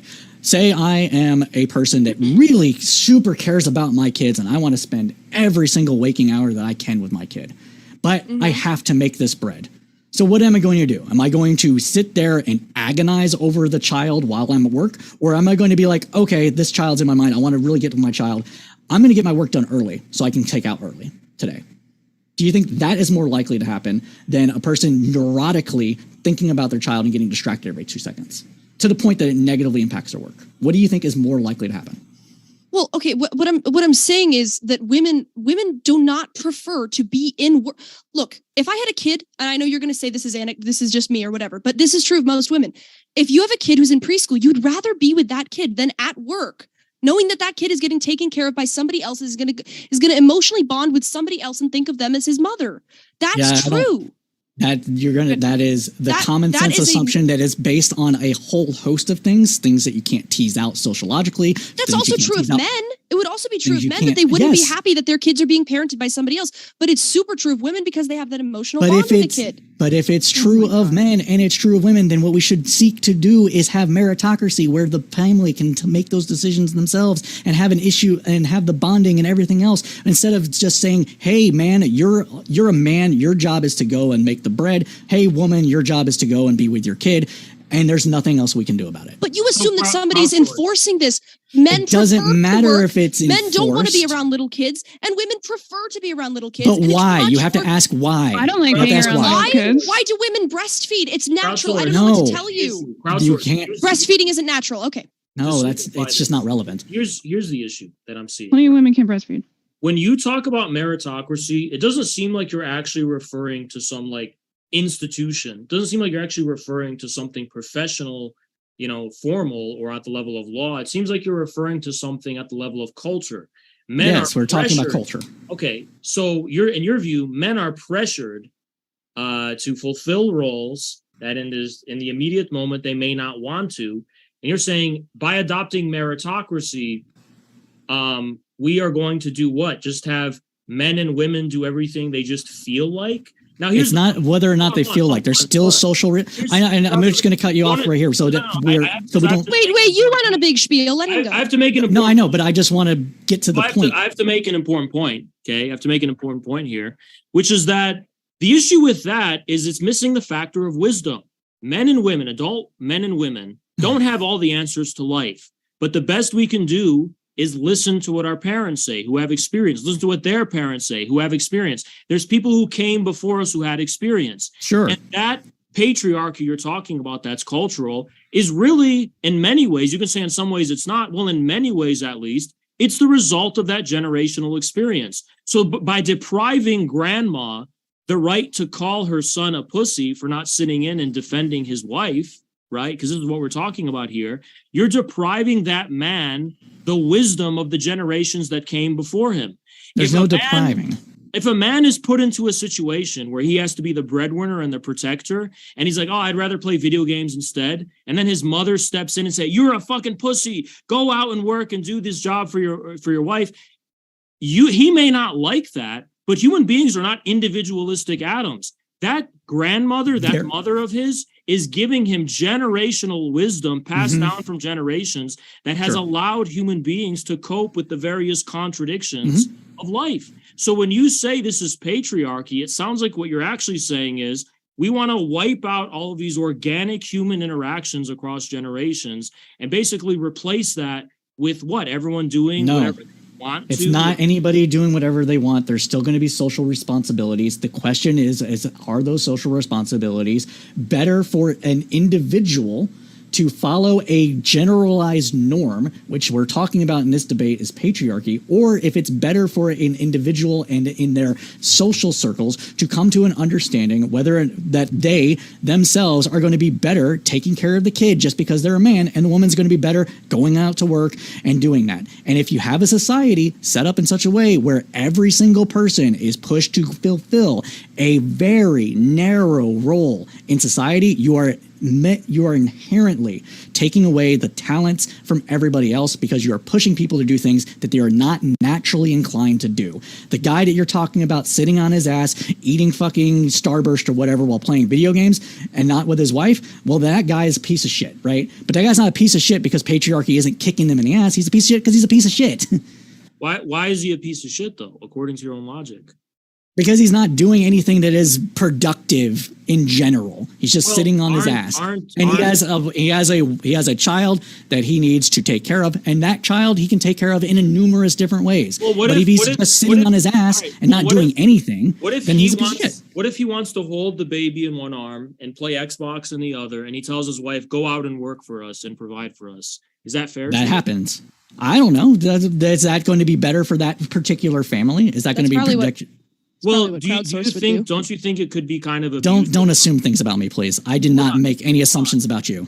Don't you think that could be kind of abusive and unfair? Because granted, women, when they're at home raising the kid, sometimes they do. It's like a 24/7 thing. But sometimes they take all the rest they can get and relax or watch TV. Yeah, I'm not.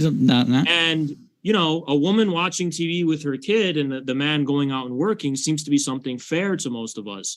But if we swap that role, do you think that's the same? And that's also. I would say that what we should do as a society, if that role is swapped, that should be looked as fair because that is the that is the ability, that is what that family has decided to do, and it works best for them. So let me talk about a little bit about myself here. Hold on. How does the family know if it's the best for them if they're inexperienced? Hey, if they don't have, I have a personal example I can give you.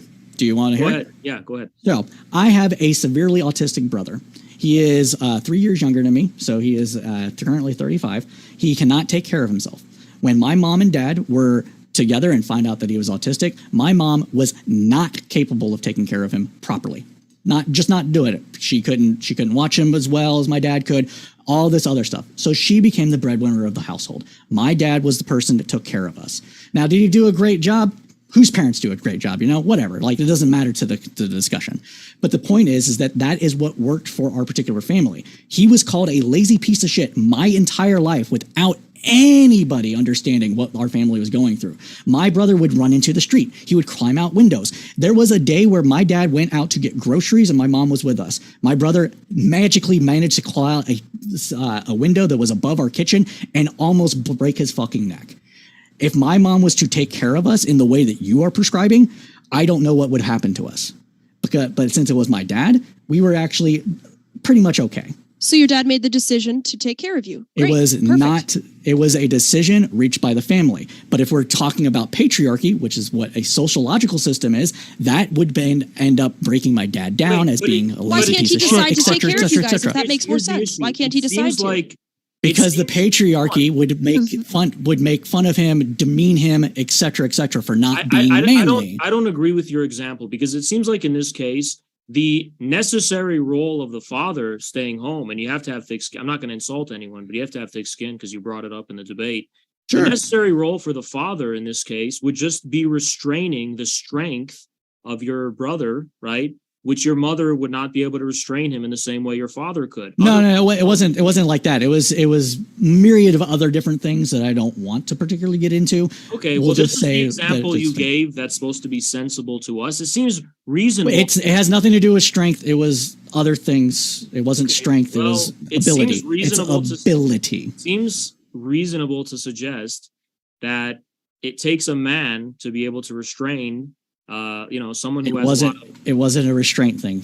I know that you're saying this is reasonable. That's how you made it sound. That's exactly how you made it sound. It was about watching, paying attention to us. It was a whole host of other different issues that I'd rather not get into. I really don't want to get into your personal life. So whatever example you're going to use, you have to give us the reason why it was more reasonable. I did. It was ability. It wasn't strength, though. It had nothing to do with physical prowess. He had the ability to make sure that your brother was not getting into dangerous situations. Correct. In a way that my mom could not. Correct. Okay, it had nothing to do with strength, though. If this is not just based on strength, I mean, I think it would be reasonable to suggest that that seems to be an extraordinarily exceptional circumstance. I agree. It is an exceptional circumstance. But right, whatever that mysterious reason is, that exception should not be elevated to the status of the tyranny. It's not. The norm. The problem that we have is that the generalized norm of what the patriarchy is, of what we're talking about, would demean my father and take away his dignity. Well, actually, no. I think the patriarchy. If it was patriarchy, crowdsourced.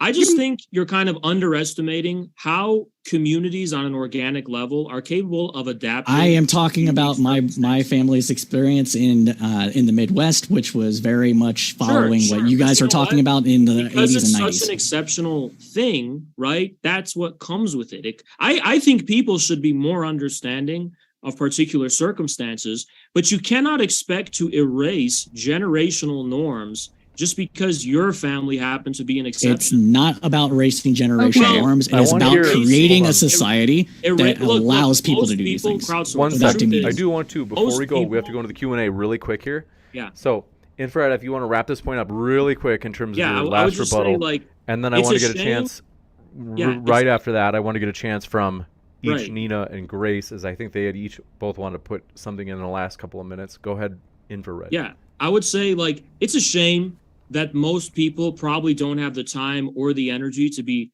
more understanding and have a closer examination of certain irregular situations than they should. But that's what makes those situations irregular. if people are ignorant and just have a blanket kind of prejudice over something because of only a number of factors, the woman's the breadwinner, the man staying home, that is not necessary. I mean, all you could really ask for people to do is to be less judgmental and more understanding. But what you cannot ask them to do is to reverse the general expectation, the general norm, and it is a general norm, that the man should be going out and working and providing for the family. That is not what's incriminated here. The thing you're trying to incriminate is just people's lack of being able to be more understanding of specific situations. Generalities are not things you just apply dictatorially to every situation. They're general tendencies, generalities. They're things that are what you call the rule, not the exception. You got it. Any last thoughts? I view it. It's really pithy, Anthony. I can give you a quick response, and then, like I said, Neeina and Grace, I want to hear from too. But we do have the Q&A coming up, so you also may have chances to get kind of those ideas if you have any lingering points you want to make during the Q&A, as there's a pretty good eclectic mix of questions. But any last thoughts, Neeina and Grace, before we go into the Q&A? Yeah, I mean, Go ahead, Neeina, first. Okay. I just have to respond to Haz there. It really just sounds like you're saying patriarchy is when no patriarchy, because if you're saying that people should accept that, that's not what the patriarchy encourages. The patriarchy encourages condemning what he's talking about. So it really seems like, for one, that you really don't actually want to side with the patriarchy, and you don't really know what exactly you're talking about here. It's a little confusing on your. Did I talk during yours? Did I talk during yours? I think you did, yeah. Not your most recent one. So let's go ahead, Neeina. And Infrared, let's give her a chance to wrap it up. We give you a good, I don't know what it was, maybe 2 minutes or so. Neeina, if you want to wrap up your point, and then we'll go over to Grace. Yeah, sounds good. I won't go that long. I just have a few more things to say. Just the surprising lack of statistics and just feels over reals is kind of amazing to see. It really seems like you're just posting because you didn't really know what the fuck you were talking about. And you didn't really come in here with actually doing any having any arguments. Literally, so it just seems like you're just doing a bunch of you're still doing it. It's okay. No, I can talk over you too. It's fine. I can talk over you too. It's not a big problem. I know you love doing the talking over thing. And I think that you really, just as you do with most of your arguments, you just kind of say things and you talk over people. You do your what is it? Your not your gish gallop. The what's your word? Now you can talk. What's the word that you like to use? I know Vosh has been using it recently, and then I heard it pissed you off. The word is absolute domination of the opponent, is what you're. No. Were you when you say like you talk when somebody talks too much? Yeah, that's it, Neeina. Keep going. Go ahead. You talk way too much. No. Okay, what is the word? You said it multiple times and just forget. The word is. I know.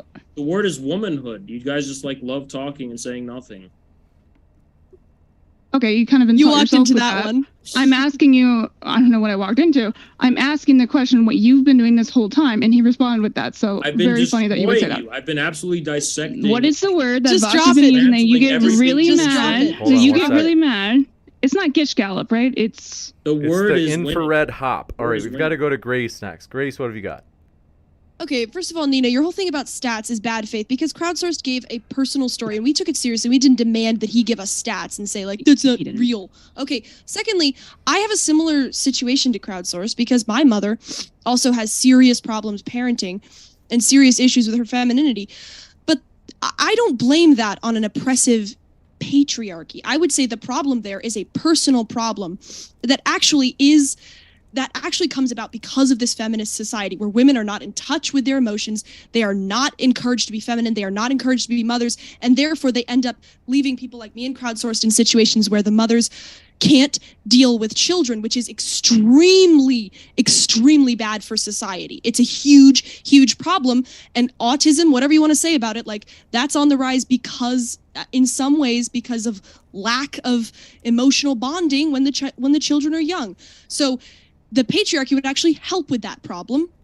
In the patriarchy, in the sense that men should follow their natures and women should follow their natures, and men should not be feminized and women should not be deified. Thank you.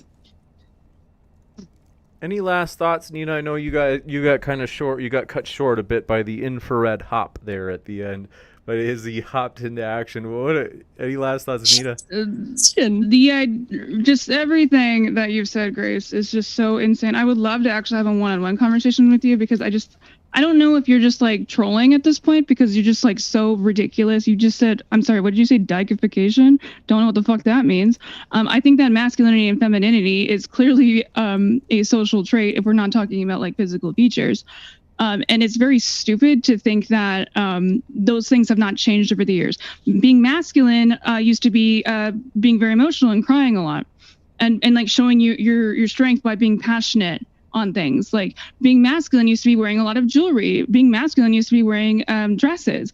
Like these things have changed, and they will always change. That's just how social things work, and I think you just don't understand that. Has is masculine, crowdsourced is not, and that's never going to change. Oh, come on. Crowdsource was pleasant this whole time. All right, we're going to jump in. That's true. He's nice. I have to be honest. Crowdsource, we appreciate you. Man, Grace. Infrared, masculine. Come on, really? Look at him over there. I'm kidding. Infrared, we love you.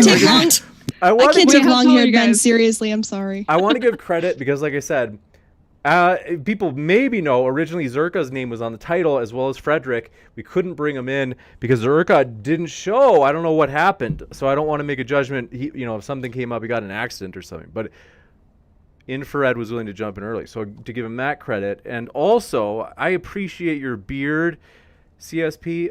I appreciate all of our guests, which is why right now I've got to tell you folks, Neeina and Anthony, aka Crowdsource Politics, and Grace and Infrared are all linked in the description. What are you waiting for? You've heard a good 2 hours almost of their views. You can hear more of their views. And even if you disagree, there's a real intellectual wholesomeness and maturity and wisdom about genuinely understanding people that you disagree with. So even if you don't agree with their positions, that's still a good reason to go there. We're going to jump into the Q&A. I want to say thank you for our guests. We appreciate you guys. It's been a lively one, which I appreciate too. I'd rather have you guys be passionate, which you have been tonight, rather than boring, because that's just sad. So this one from Thunderstorm says, patriarchy doesn't exist. Human nature does. Plus, Neeina is wrong and Grace is right. Wow, you got a fan. Is that Ben? Is that your dad? All right, we'll go over to I say Neeina. That about every super chat that's positive for me. Neeina, do you have any thoughts on that? We really wouldn't be having this conversation if that was the case. It clearly is. It's like a theory, it's not like again, everyone wants to think it's like a person or a system of government. Patriarchy is not a system of government. It's just a system.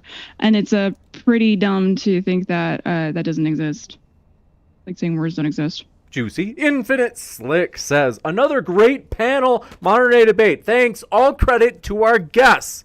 By the way, if you're listening via the Modern Day Debate podcast, you can find our guests linked there in the description box for the podcast episode. They say another great panel. Grace Thorpe won the debate. Wow. Oh my gosh. It's like Ben has all these sock accounts. They say she is such a young, talented, oh my gosh, here we go. Fertile. Wow. Okay. And they say, and young, I didn't make that up. That's interesting. They really say that. And young, beautiful lady. Well, you know what? Let's see. They at least said, talented. So that encapsulates being a good debater. They said she is going places unlike, oh, geez, come on. Neena's sitting right here. Say she's going places unlike Neeina. Oh, I'm glad my fertility came through during the debate. That's very good. Thank you. This one from Coconut Cream Pie, so you know it's good based on the name. They say the patriarchy debate is irrelevant. Okay. They say the oversaturation of selfish capitalist values over communal values in Western culture is the actual issue. What are your guys' thoughts? I mean, it is a problem, but I think it doesn't mean the patriarchy doesn't exist. I think you want to talk about the problem of capitalism. I think it's the erosion of patriarchy, which is the foundation of traditional communal societies. Patriarchies, again, are based on specific communities governing and ruling according to traditions and established norms across generations. And the man is the authority that safeguards that. Whereas the capitalist society seems to go into the tendency of flattening out all of differences in order to commodify everything about our human interactions. So if you want to talk about the decline, I mean, individualism is an example of that, right? If you could just be an individual and just play video games all day and do whatever you want to feel like, hedonism, that's what capitalism promotes, as opposed to traditional values, which are communal, having to listen to your mother or your grandma or your father or your grandfather and so on. As far as how you have to run your life, you do have to be subjected to some kind of communal opinion and communal pressure. I think, they're not incompatible. It's not just, the problem isn't just capitalism. It's also the way capitalism undermines patriarchal authority. Yeah, I'm gonna have to completely Absolutely. disagree with Haas on this one. He's right about like how capitalism kind of like tamps down on certain traditional values, but capitalism and traditional values are not Oxymoron.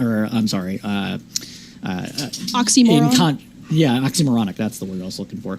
They've existed while both structures have existed. Capitalism is simply a structure of the economy and something socially that promotes, the material wealth of of people over communal bonds necessarily.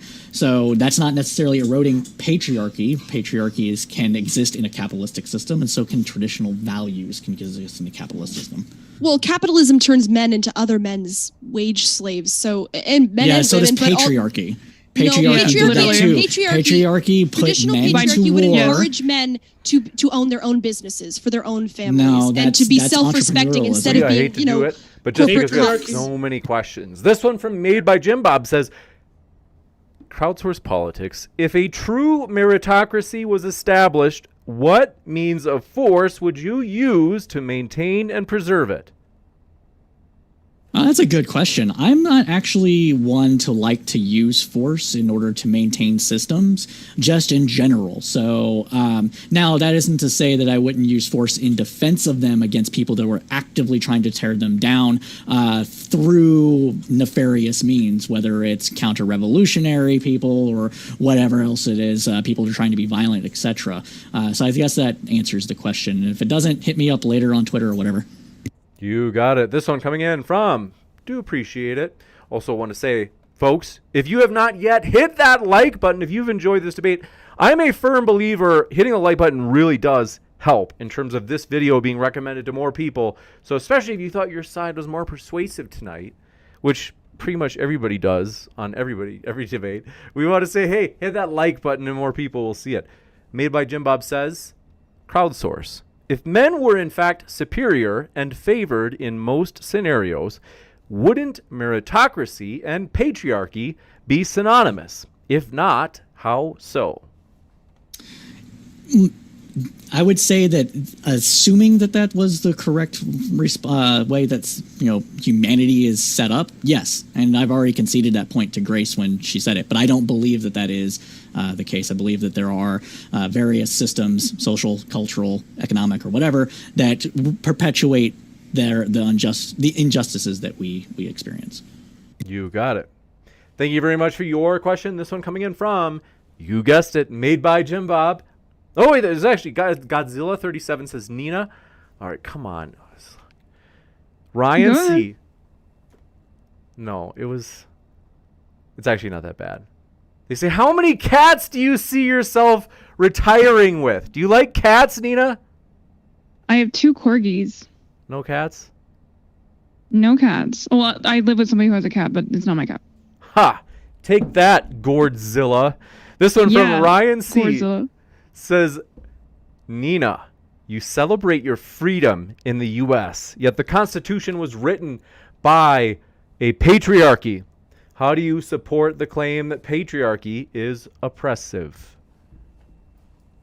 Well, obviously they meant, they were very specific on when they're, or I guess vague if you want to say it in whichever way you want to interpret it, about it being able to be changed.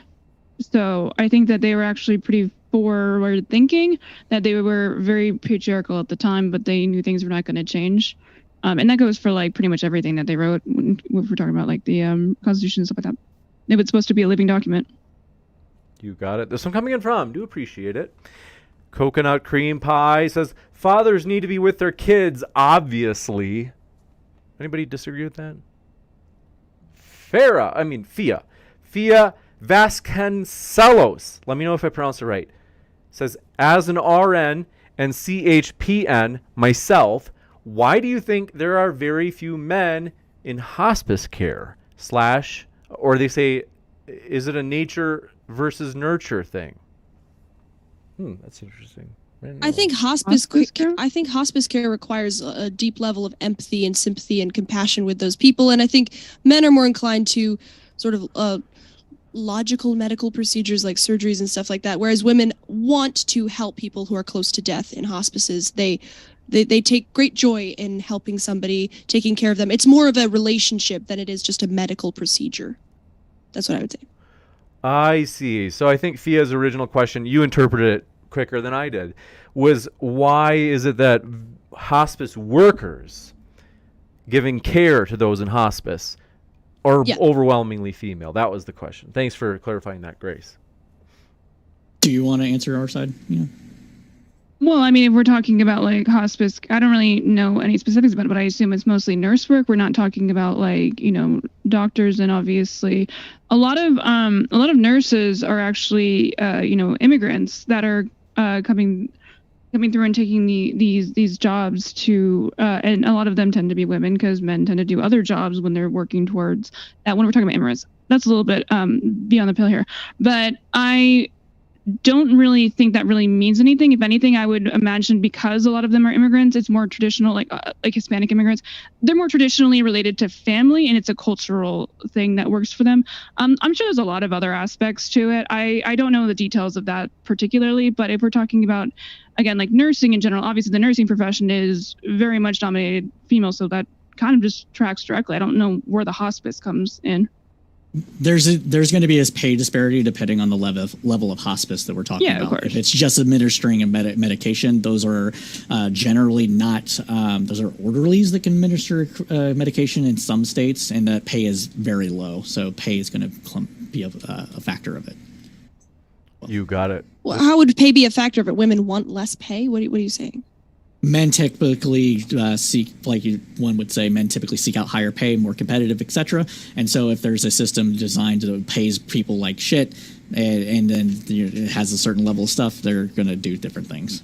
Yeah, to add on to that, like, aren't you kind of proving our position by saying no? Okay, let me go on with that. Let me go with that. I understand what you're saying, but like, if we're talking about, there are patriarchal values that, like, as we were saying, like traditional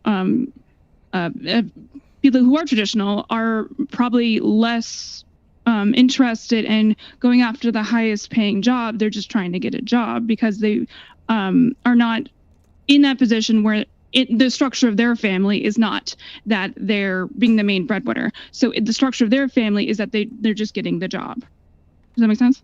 But why do the female immigrants go for the hospice work? Even if we say it's immigrants, why do the female It could be cultural.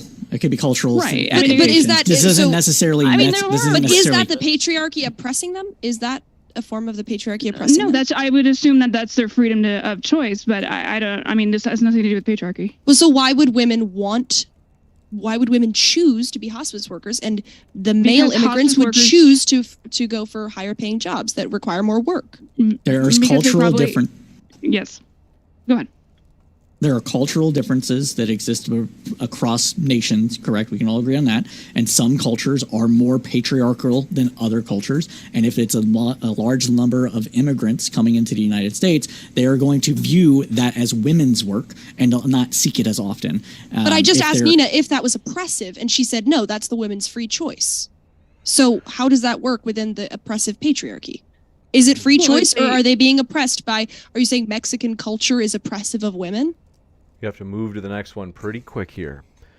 Okay. I just think that there's cultural values, and you could say that there's aspects of patriarchy to them, but I don't think that your values of maybe you want to have a traditional, like, as long as both people agree to it, that's fine. Well, maybe two white, liberal, privileged Americans shouldn't be so quick to just judge somebody else's culture and say that the women are being oppressed by the men in that culture. I don't think either of us. Okay. I don't think either of us said that they were being inherently oppressed. We just said. I said, does Mexican culture oppress women? And you went, which is you're implying yes. No. Maybe you shouldn't. Maybe you shouldn't. Maybe. I think you're reading into it. Can we move on? We're going to jump into the next one from Vile Van Gogh. Says, this clown parade wouldn't exist if it wasn't for thousands upon thousands of men with guns. What does that mean? Okay. Anybody I get thoughts? agree. It's true. Wait, can you repeat it? Is that Yeah, supposed to insult everyone? They say this clown parade, especially Haas and his hat, they say wouldn't exist if it wasn't for thousands upon thousands of men with guns. I agree. I fully agree with that. Well, I mean, yeah, men with guns, but also women who support those men. Men and women are symbiotic. You can't take one without the other. But yeah, it's Which true. is ironic that you're saying that now because that was part of your opening. It basically means. When did I say that men and women don't work with each other? It basically means when you're outside enjoying yourself at a cafe, the one thing that's preventing some crazy naked crackhead with a hatchet attacking you is ultimately men with guns. You have to call the police, and if he's powerful enough, call the National Guard to rein him in. That's all that, that's all that really is. It's men with guns who defining who gets included and excluded from the community. And that's why the country can't be flooded with everyone from around the world. ISIS can't come into America and just start killing everyone because there's people at the border with guns. Every community you're in, even if I go on, Who are those people trying to come and kill us? even if with the I guns? go on the Google campus, they'll probably ban me from these big tech places, and I want to go like debate some pussy. Yeah, it's ultimately the law that's protecting you from me being. Yeah, it's force. Men use force to decide who's in and protect who's out. people from other men. So it kind of seems like the men are the problem. A bouncer at the club is the guy who's preventing a crazy, naked crackhead with 2 baseball bats from running in and beating the shit out of everyone. Whether or not those people in the club deserve it. Men have physical power, yeah. But it really seems like, as we know, the men are more likely to be that. So men protecting us with guns are protecting us from men that have guns. Listen, you can't live in a society of just females. There's men and women in this world. Right. That would be crazy. I don't know why we would live in a society of just men. I don't know if that's just what you're interested in. No, That's I'm not fine. saying. Love I'm that for saying. you. I'm saying. But that is a non-statement. Let me say something. Whatever the cause is, men with guns is patriarchy. Did you know that?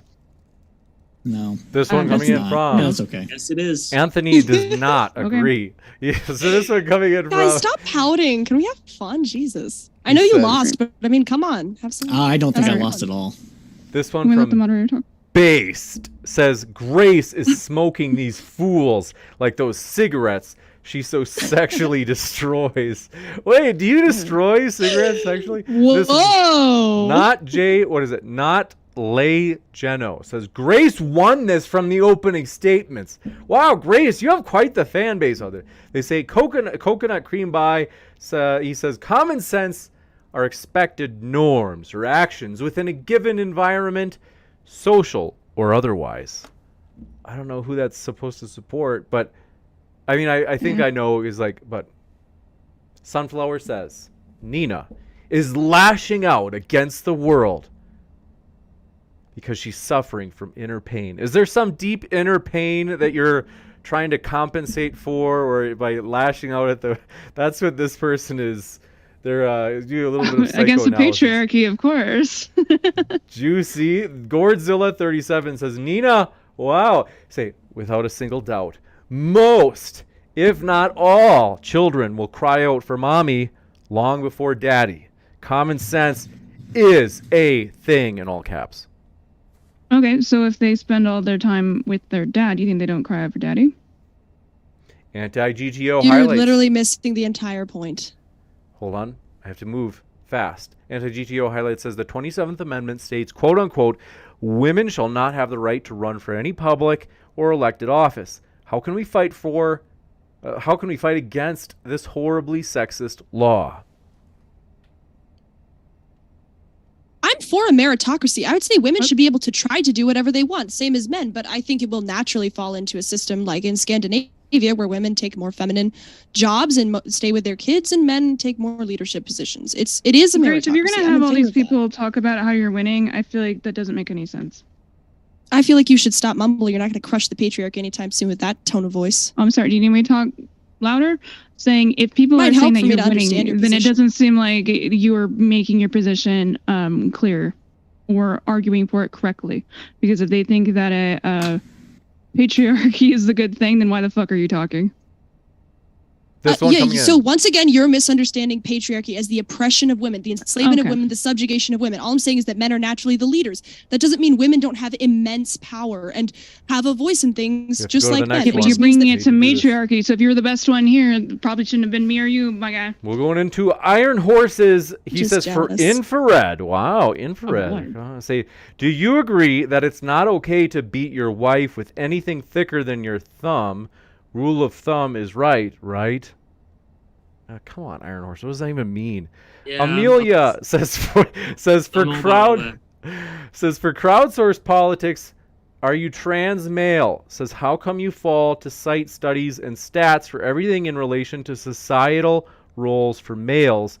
When you pushed on specifics for these metrics, you are unable to recall specifics? I don't understand what being trans has to do with it, but no, I'm cis. And it's just where we end up preparing different things for. And it's a debate. I'm not going to remember everything. So if you want specifics, again, hit me up on Twitter. I get it now. Iron Horse Iron Horse. I think he thinks that you're a Muslim, and he's saying, I guess he's trying to. I just don't want us to get into a debate on Islam. Iron Horse. Maurice Smithville says, Neeina, how would you feel if you didn't eat breakfast today? What? He said, how would you feel? I don't get it. How would I feel if I didn't eat breakfast? I ate lunch, so I'm sure I'd be fine. Are all of you high? Like these questions, I just want. Amelia says, I feel like that's an inside joke that nobody understands. oh, is it? I don't get it. I don't know. I don't get it, so. This one from Coconut Cream Pie. So patriarchy is enforced values on the masses? Sure. That's now society always, how it always worked. Patriarchy is a catch-all term to a set of values that somebody doesn't like, therefore irrelevant. Yeah, I mean, I can understand that kind of position, but I don't think that's what anybody here was actually arguing. It's whether or not that patriarchy in and of itself can be a just system, or whether or not there's other ways or other systems that we can implement that are going to be more just than the current one. So there you go. You got it. This one coming in. What part of our system is unjust towards women? You have to back that up with some kind of an example. Actually, this question's relevant. DeFreak says, how is everyone or anyone on the panel oppressed in any way? Exactly. Except these two are oppressed by me and Has winning, obviously. They're pouting. Cool. I'm not pouting. A little bit. Probable. You guys seem sad. My back I'm smiling. hurts. Sit up straight. Let's see some smiles, am. people. Come on. This one coming in wow. from Marsha Everett says males have naturally taken over because they're stronger, but that doesn't mean everyone else was happy about it. I don't choose to be born female. Let's stick with the first part. Women love strong men. It's not true. Women love strong men and violent men. It's hot. I don't know what to tell you. It's nature. This one Women from aren't complaining. Coconut Cream Pie says true meritocracy can't happen because the different humans adapt better different environments. There would have to be a perfect flat environment. Sounds like I get they're what they're approaching saying. race realism there. Not gonna lie. Wait, Well, I think they were talking about meritocracy on like their. I mean, it's more of a meritocracy argument than a conversation about patriarchy. Coffee Mom says patriarchy is based on the idea that biological sex is binary, but our sex is bimodal, not binary. True. What should patriarchy do to update itself? Bimodal, not binary. Neeina, can you explain? I don't know. What do you mean? Okay, What does bimodal mean? Well, binary means one or the other, so it can only be one or the other. Bimodal is the fact that it could be a combination. Like, for example, intersex people. Intersex people exist. They're not very common. None are masculine. but- There's no masculinity in that whatsoever. You're That either a doesn't. man or That's you're not a fine. man. Okay, sure, whatever. But if we're talking about sex, you can't deny that intersex people exist, right? That's like Wait, hold on. the Before we get most- into that, it's like just- the most rare. it's True, No, true let's- I hate to intersex do with this. Okay, But True just because, intersex hold with on one heterosexual- second. I hate to do this, So but that's just why because bimodal. Why just someone because I born was with able to hold on, Oh, just because so- like I see the Born with context. two I heads. think what they mean by shush wash or Haas. That was What an don't know what insult! that I was. think he needs That- reparations. Oh. that was like a genuine Freudian slip. This is I don't know why, but this is the context of the super chat made me think like bimodal as in like camel humps, the distribution where you have kind of like Neeina was saying, you have like people in the middle, but more so that like bimodal, it means that like most are either male or female, and then you have like a smaller number as the distribution goes toward the middle and as it goes further out from male and female. So in other words, binary is just referring to the humps to answer the question. Binary doesn't say like, there's no such thing as a more effeminate guy or a more masculine woman. It's referring to the fact that your frame of reference is ultimately going to come down to whether you're talking about combinations or spectrums within those. The ultimate frame of reference is these two humps, right? Male or female. You can say there's things in between. You can try and argue there's combinations, but it's always going to go back to those two terms. So Right, it's but bimodal just means to the that term- there is. reference to the terms that ground the different orientations, which is a generality. Just because there's exceptions doesn't invalidate the generality. Okay, but no, but it can't be a binary if there's exceptions. That's just by definition. That's why it's bimodal. Yes, as long as we are clear I about don't think we need to what argue over this. Can we just move on? Okay, so you lose. this one. Just look at the definition. That's If you define the terms correctly, there can be a binary. I hate here. to do this, but we have to. They say this one is sort of tanky. They say Neeina gonna need some stats on that. I don't know what they're talking about though. Marsha Everett says people's prejudices, like graces in parentheses, prevent people from doing things they don't traditionally do. That's what we don't like about patriarchy. True. Oh, that's absolutely wrong. I want men and women both to be happy. I'm just saying patriarchy is essentially meritocracy. It's just a recognition of the natural order of things. That doesn't mean, obviously, I'm up here on a debate panel. Obviously, I'm not super traditional, but I'm obviously pretty good at it. So, That's not really addressing the question, though. I'm not trying to force anybody to do anything, but if I came up here as a woman and I did a terrible job, I'm not saying that's because I'm a woman, but yeah, the meritocracy, I would be kicked out. And most women are way worse at debating than men. That is true.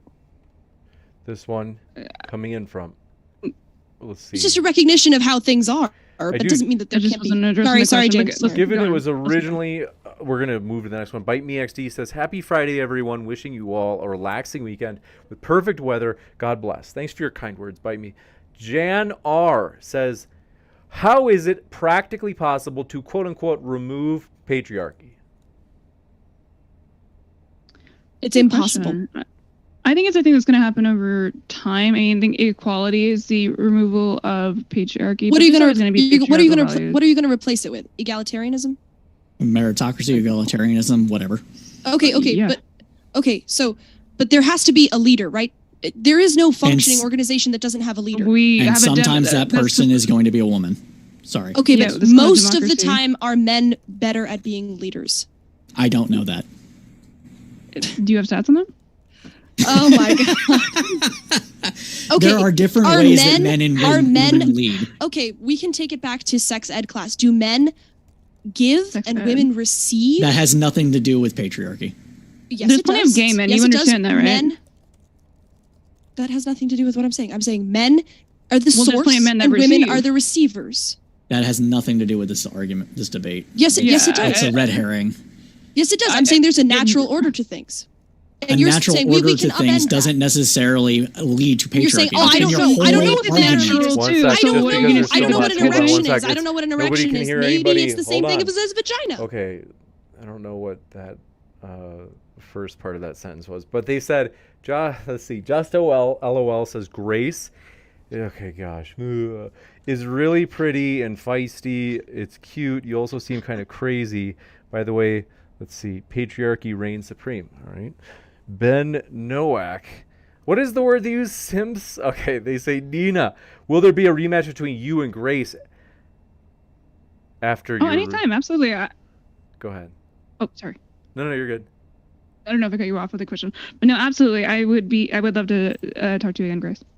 This one from Coconut Cream Pie says, Grace is hot equals winning. We got some Simpson here. Hey, wait a second. Wait. Me and Neeina are both equally attractive. She is extremely pretty. The difference is I love men and she doesn't. That's what makes me hot. Sorry. Wow. Oh, so we got to pick me I in am here. pansexual, I'm joking. so I do love... Sorry, men like women who love men. I'm kidding. Well, anyways. I'm a men's rights activist, and the term that I actually want men to not be slaving under the yoke of patriarchy. So. This one coming in from Marsha Everett says, Infrared, you're so lucky you were born male where you get all the benefits. Alpha Ape suppresses other males from access to females. Not happy. Okay. What was the second part? They say Alpha Ape suppresses other males from access to females. Alpha Alpha Ape with a P.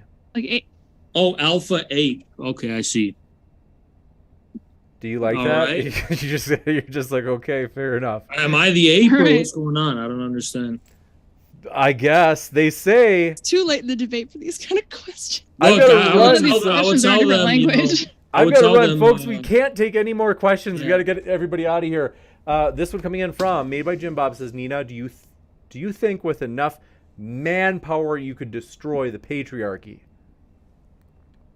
Obviously, men and women both uphold patriarchy, so I don't really think you could do it with one only. You couldn't just destroy it with men. You would need women as well.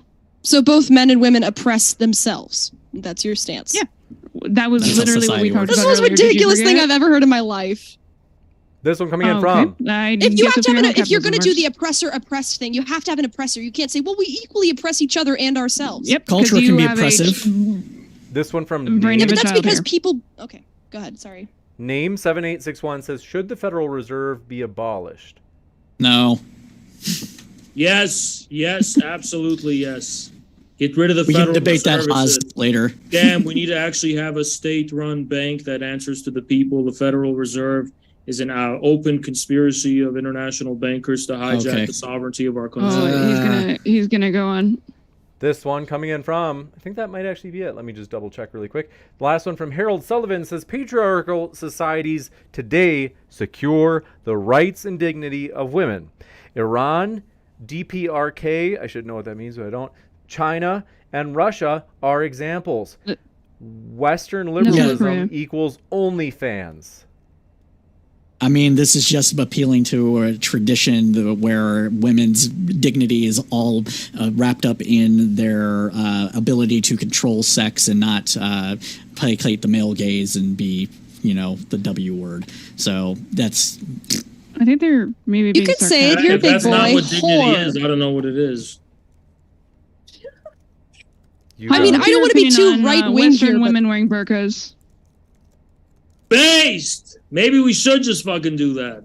Yeah. But you yeah, like hot that women, tracks. though. How are you gonna find the hot maybe I women? can teach this country a thing or two about modesty. It seems in order. Overcorrect a little bit because it seems it went extreme in the other direction. Would you be attracted to a woman if she was in a burqa? It'd be an arranged marriage. Why do I need to be attracted to her? Yeah, he gets Why don't guaranteed you sex just- because of the We're patriarchy. not going to have this poor adult society where. Wait, but what if she was like ugly? Well, I'm sure my parents will judge, right? And I could say no. Arranged marriages don't always. Well, arranged marriages are for status, so like maybe They're not their parents forced. were really rich. No. I trust my parents. No, the men can say And, no. That's how it works. Oh, of course. You have to remember that. This And one, last one. I'll choose my son. Oh, I'm sorry. I thought you were done. I'm so sorry, James. But last two, actually. Coconut Cream Pie says, race realism? No, I'm saying people have unique traits, abilities, or downfalls. Why are you bringing up race? All right. Well, to answer that question is because there was a mention of environment in there and how environment plays into that. And that's the thing that a lot of race realists say when they talk about where people's cultures come from, the land, soil, etc. So if that's not what you meant, I apologize. That was a poor assumption on my end, and I will do better. This one from Steel Stargazer says, I'm a bit older, but the 20-ish guys like me because they say girls in their 20s have terrible attitudes and ideology and constantly thinking they are so much better than men. Is this cougar going to show you guys up, Grace and Neeina? I'm sorry, can you repeat that? Yeah, I had a woman brain moment. Can you say it again? They say I'm a bit older, but the 20-ish, the guys in their 20s like me because they say girls in their 20s have terrible attitudes and ideology and constantly think that they're so much better than men. What's the point? I don't think most women my age think we're a lot better than men. I think there's a problem that, like, the society values male traits, so we feel like we have to be masculine in order to be respected, like aggressive, assertive, all that stuff, and so we become masculinized ourselves, and then I think men find us less attractive. But I don't really think there's a big thing where 20 you'll realize that those aren't masculine traits, and you'll realize those are just traits of people that get respect. This one from Marsha Everett says, you say patriarchy comes from nature. So look at nature. The ape suppresses the females and the other males. Grace thinks females should like it, but it is obvious the males don't, and I say some females don't like it either. Yeah, well, let's just say the human ape is a little different from the others. We're not literally talking about the observed behavior of chimpanzees and gorillas one for one. Also, human beings have a soul. Those are things those animals don't have. That's why we have societies. That's why we have traditions. That's why we have spirituality. Apes, by the way, do incest. We don't do that. It's not instinctually correct. We human beings have culture. They don't have culture. So we're not just talking directly about nature, but the way culture mediates nature.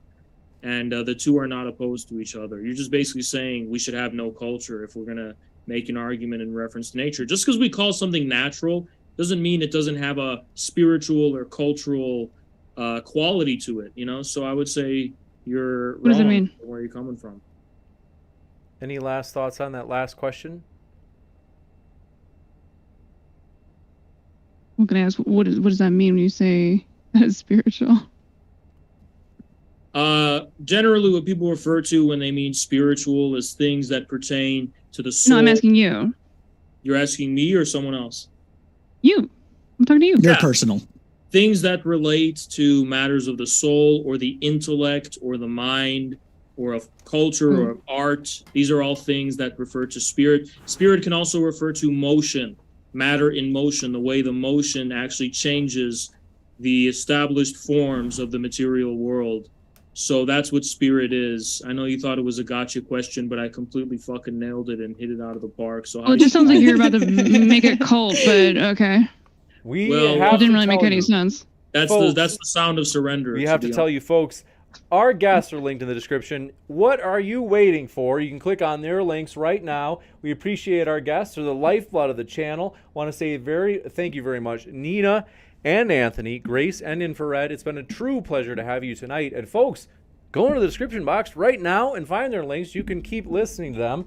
Whoever you enjoyed most, now's your chance. You can keep listening to them by clicking on their link below. One last thanks to our guest, and thanks so much for all of your questions. Wait. Yeah. James, are you wrapping up? I just want to say one thing really quick. My friend is hosting an after show on the channel Zoomer Debates. We're going to have people on and keep discussing this topic. If anybody wants to come over there, just wanted to throw that out there. You got it. Okay, cool. It's called Zoomer Debates. Zoomer. Just link me on Discord. Mm-hmm. You got it. Thank you very much. And with that, folks, I can't do an after show tonight, but I will in the future. So I'm going to cut it. Want to say thanks everybody for being with us. Keep sifting out the reasonable from the unreasonable. We'll see you next time at Modern Day Debate. Thank you, everybody. Bye.